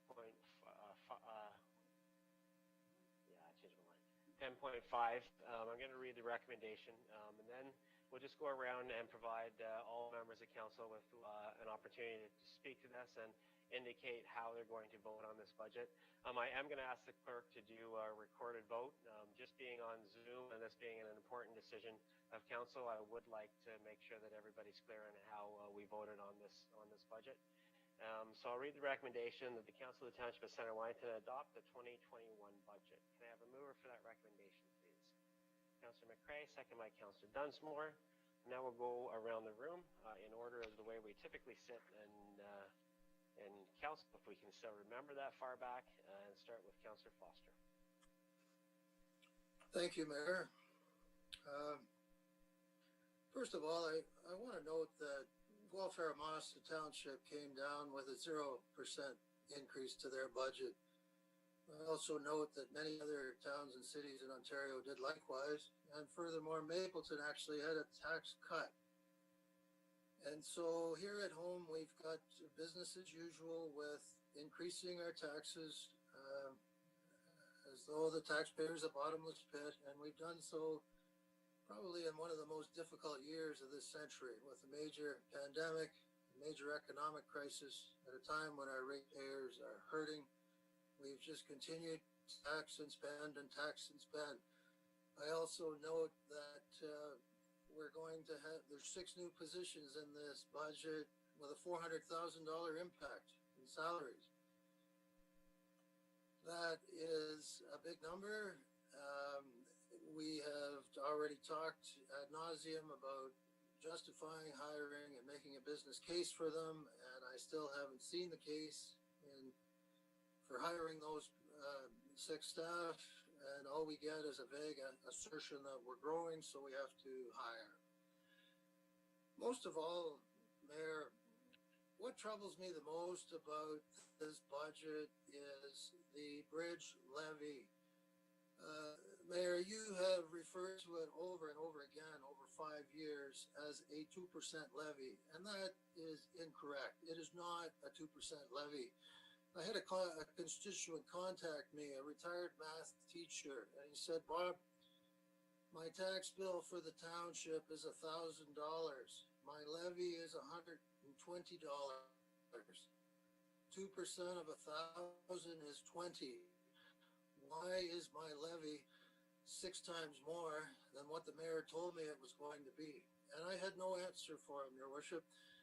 It's a misleading way that we have increased taxes, and worst of all, this year that levy is about $1.5 million. We have a plan to increase wages by $400,000. Last year we had a plan to spend $600,000 on a consultant to do a space needs assessment for the garage. We've effectively squandered our levy on operating costs and consultants. So it's very, very misleading. We've misled the people on the levy. We've not done our job in holding the line on spending. And so I have no choice, Mayor, but to give this budget a big no. We ought to have come in at 0. And I'd like to see that levy abolished because we have misled the people and understated the true amount of the increase in taxation. And we've done so for since 2015. And Mayor, you referred to a 4-3 split on council. Since you brought that levy in, that's one of the reasons there's a split. The levy is misleading and we've squandered the money in any case. So I give this budget a no, a definite no. We could have and should have done better in a pandemic year. No is the answer. Thanks for the clarity there, Councillor Foster. Moving on to Councillor Van Leeuwen. Thanks, Mayor, and thanks for giving us an opportunity to talk at the end of this budget.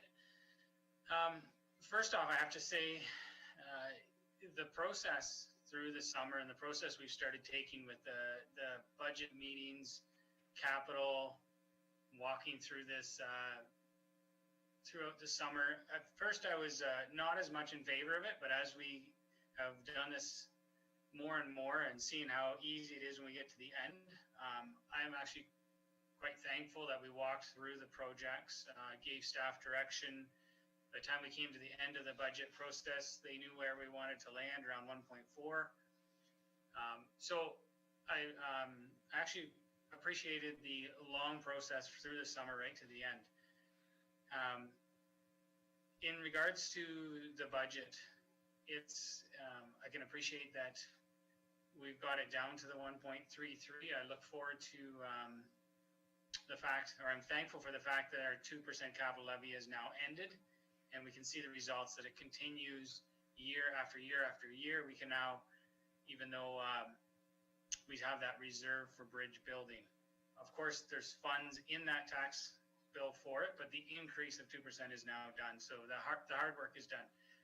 So I'm in favor of this budget, and also thankful for all the work that's been done. This is probably the strangest budget through Zoom meetings ever. So thanks for all the work to get it done. Thanks, Councillor Van Leeuwen. Councillor McElwain. Thanks, Mayor. First of all, thanks to staff because you put together a lot of good information. And put a lot of hard work into it, and I appreciate that.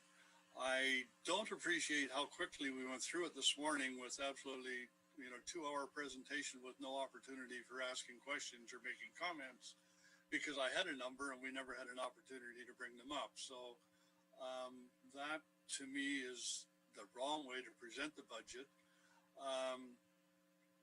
I would like to comment about Kelly's opening this morning, talking about the 2% and how wonderful it is. And comparing it to the previous, in that I haven't voted in favor of the budget since the first time the OLG slots money was used for anything except bridges, and that started back in about 2009 or 10. So it didn't happen only with the 2%. I just have always believed that the OLG money was originally meant to be spent on bridges. That's how it was voted for by the council at the time, and the fact that we're ignoring that, we could have had the 2.8 million set aside long before we did if we had used the OLG and OSIF funding to do it. So I just wanted to bring that up and point out that was the reason I have voted against the budget, not because I agree the bridges need to be fixed. But I did have some questions that I wanted to ask. That yes, we've covered it previously, but those previous discussions were draft budget discussions. They weren't the final budget, and we should have an opportunity to make comments during the final discussions, and that we didn't have that this morning. One of the ones that I have questioned for 2 or 3 years now is the NRB CPI, I believe it is, the non-retail building CPI. Because we're told all the time that communities use that all across the province for their budgeting. And so I did a lot of looking, and I can't find communities using that all across the province for their budgeting. They use it for creating development charges, and they use it for asset management. And the best practices that I saw created by the same consultant we use for asset management, suggests that only the fees that are directly related to construction should use the NRB CPI. The rest of them should use CPI. And we use it for everything that goes in and out of reserves, and that's way too much. I mean, how can we justify using a higher construction index for a lot of our reserves, like just vehicle and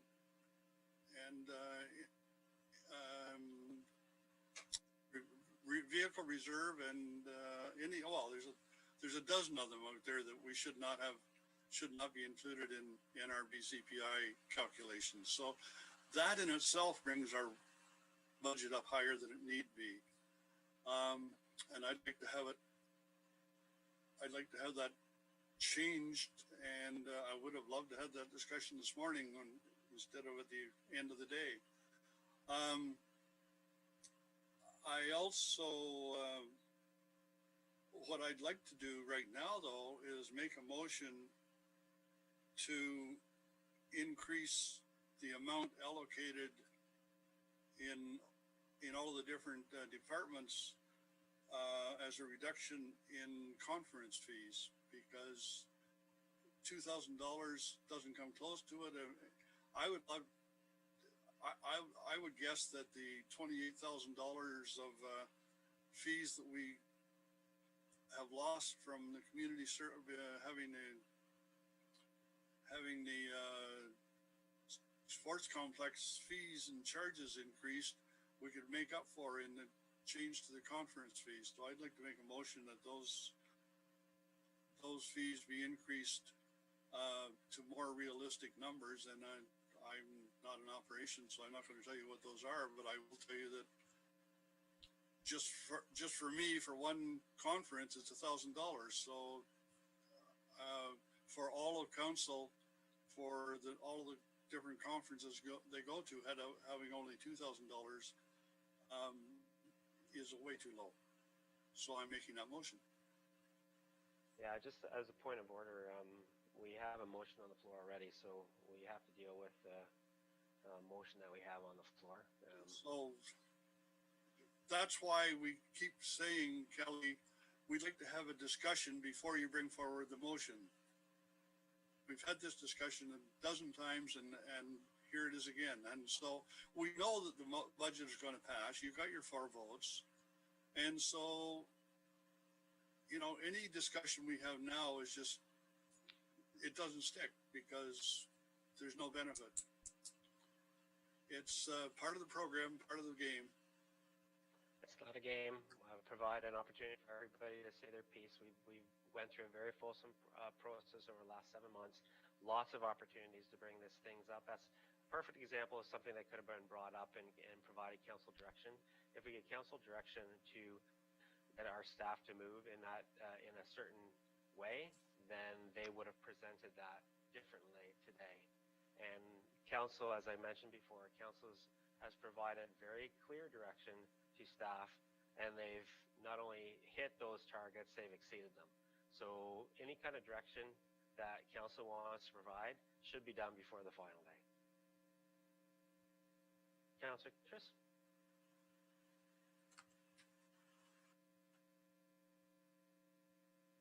Thank you, Mayor. At the beginning of the... Point of order, Mayor. I didn't vote for... Councillor Foster, what's your point of order? You called for a vote at the end of our remarks. I'd like to hear Councillor McElwain's vote.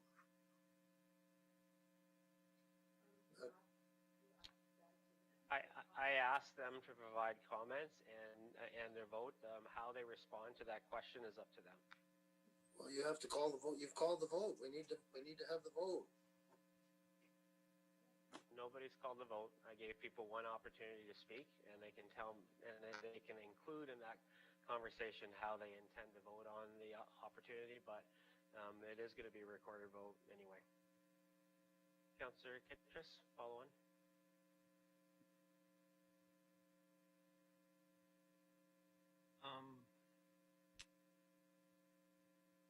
I think if it hasn't been called to vote, Councillor McElwain's motion can be addressed. You just said that, so I'm sort of wondering, like, procedurally, I think that's what can happen, and I think that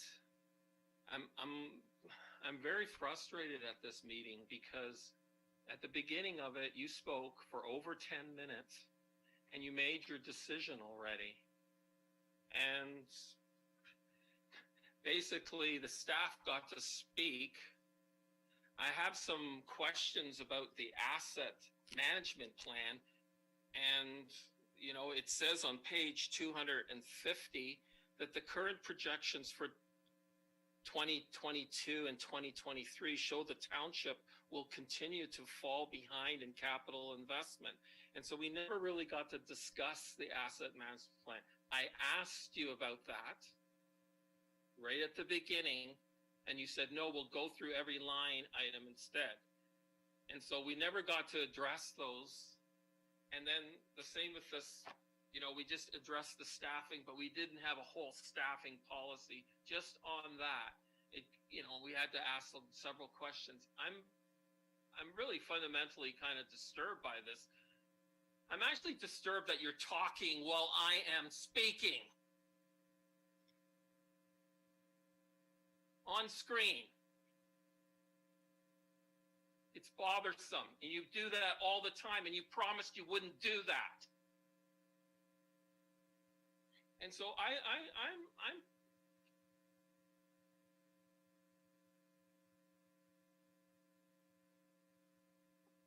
I'm disturbed by this process, and I'm disturbed that, you know, this is the final one, you know, and, you know, we didn't get to address those things when they spoke. you just wanted to ram it through. And I know that we've done this process, but it's the same old process that you always do. And you cut off people when you don't like what they say. And then you allow other people to speak and yourself to speak for 10 minutes. And so that's a bothersome process. I have had still some more questions about the budget. I think Councillor McElwain makes a very good point. And I think that should have been addressed. I don't like this process that you've decided prior to, you made your call right at the beginning that you're going to be for this, and basically you've chatted while other people are speaking. I question your chairmanship actually, and I found that this was at this meeting, you particularly were cutting people off when they wanted to address budgetary issues about staffing, and that's just not acceptable as a chair. It was a budget meeting. You changed the wording when people wanted to talk about those things. That was on our agenda to talk about staffing, and you cut those short. And the operational budget is the budget, and we should be able to speak about the operations of the budget. During this past year, it's been very, very difficult. The staff has done a very good job of trying to put together a budget, but the process has been cut short because it is unknowns here. We're in an unknown area with this COVID. And when questions were asked about the future, we know the pattern. It's going to be shut down for a long time. And those budgetary issues should have been addressed at this meeting. But instead, you made your decision early on at the first 10 minutes that you spoke, and you said, it's going to pass. I'm for this right now. Instead of hearing out what has happened, you cut us short. And I understand, but the asset management part of this, which we're projecting as part of this budget, has not been addressed. And that was part of what was first said in this meeting. And what I would like to have discussed is I would like to have discussed how our growth monies can be reallocated as a policy for the future, so that we know how much goes for staffing, how much goes for infrastructure. Because if you spend all the growth money on the staffing, and now we're going to have, it says here that we're going to be short in the asset management plan, but we never got to discuss that today. And that's disturbing. And so I can't vote for this because you haven't validated the staffing on a business plan basis, which I'm telling you, that is government.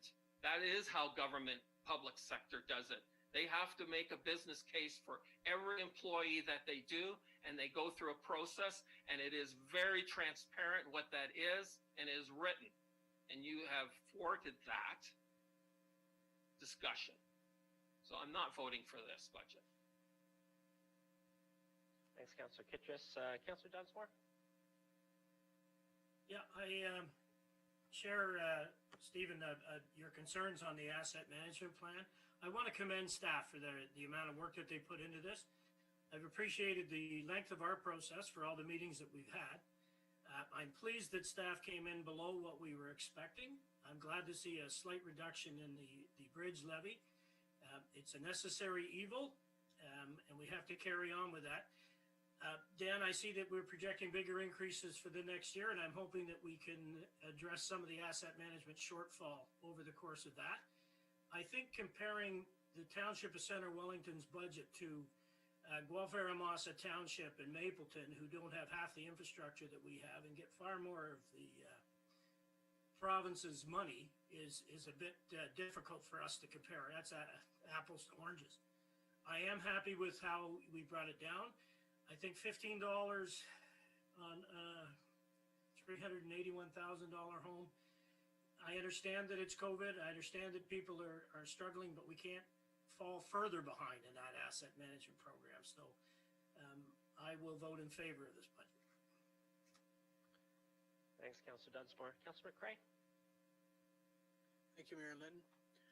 I commend the staff for developing a well-thought-out budget that addresses the fiscal realities of COVID's impact on our community, the need to maintain our annual capital investment recommendations, and our termite challenge. This budget was not easy, and its achievement is a testament to our staff's efforts and expertise.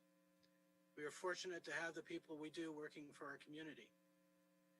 My concern and focus going forward are addressing the asset management funding gap.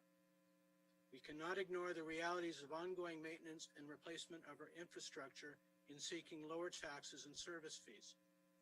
Prudence rather than popularity should be our focus. Otherwise, we are passing the buck to the next council. They will face the tough decisions we avoid addressing the shortfall, possibly through more capital levies. We also need to plan for ongoing growth that will require strategic hires to maintain expected service levels. Reviewing 16 other municipalities similar in size or representing Centre Wellington's future provincially mandated growth, our current and proposed staffing levels are lean or on target. I will be voting in favor of this.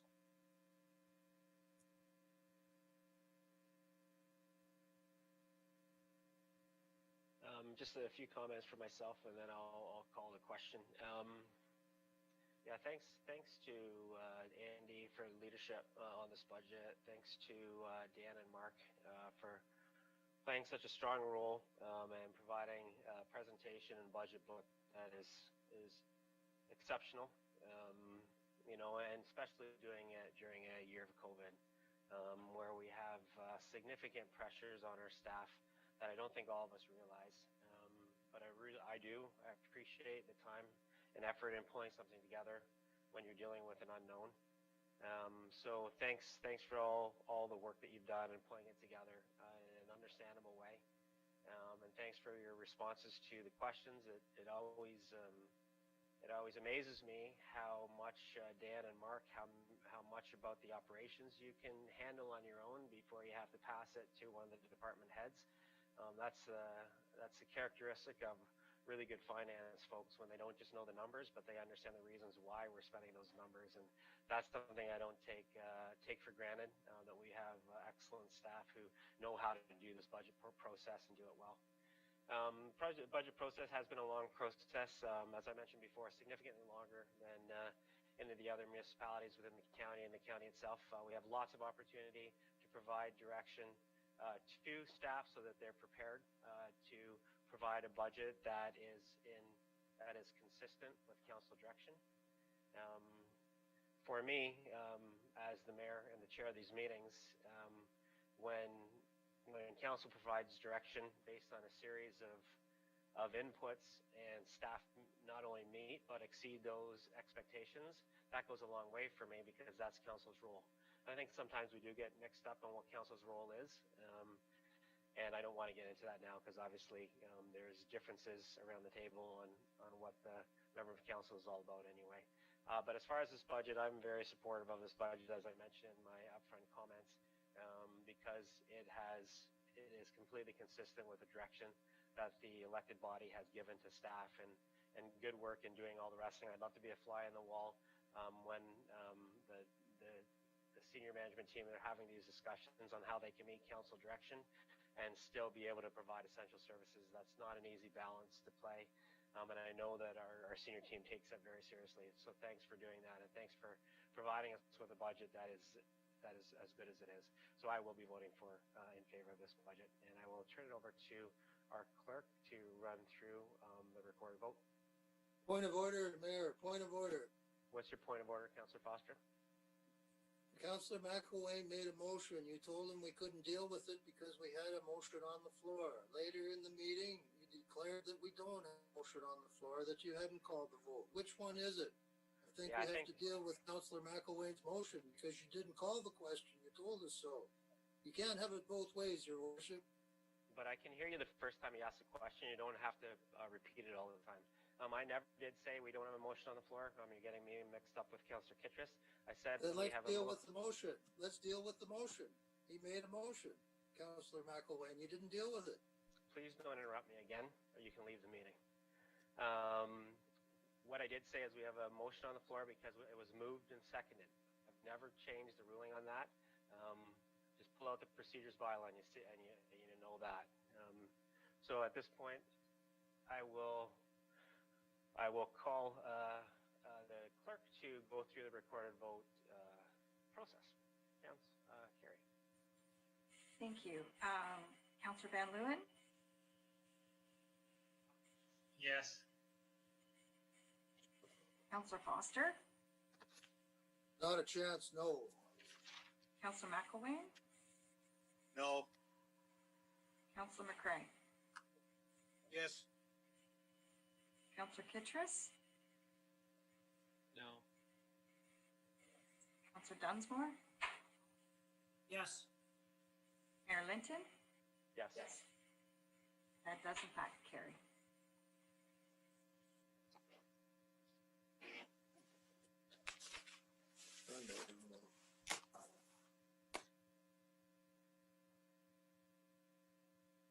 Thanks very much, Council. And that's all we have on the agenda today. Can I get a motion? Thanks for the work. I know this was a lot of discussion, and this has been a long, lengthy process, but I'm glad that we all take it so seriously. Thanks for coming to the table, and again, thanks to staff for putting this in front of us. With that, I'd ask for a motion to adjourn. Councillor Kittrus, seconded by Councillor Dunsmore. All in favor? Opposed? And we're adjourned. That passed. Have a good rest of the evening.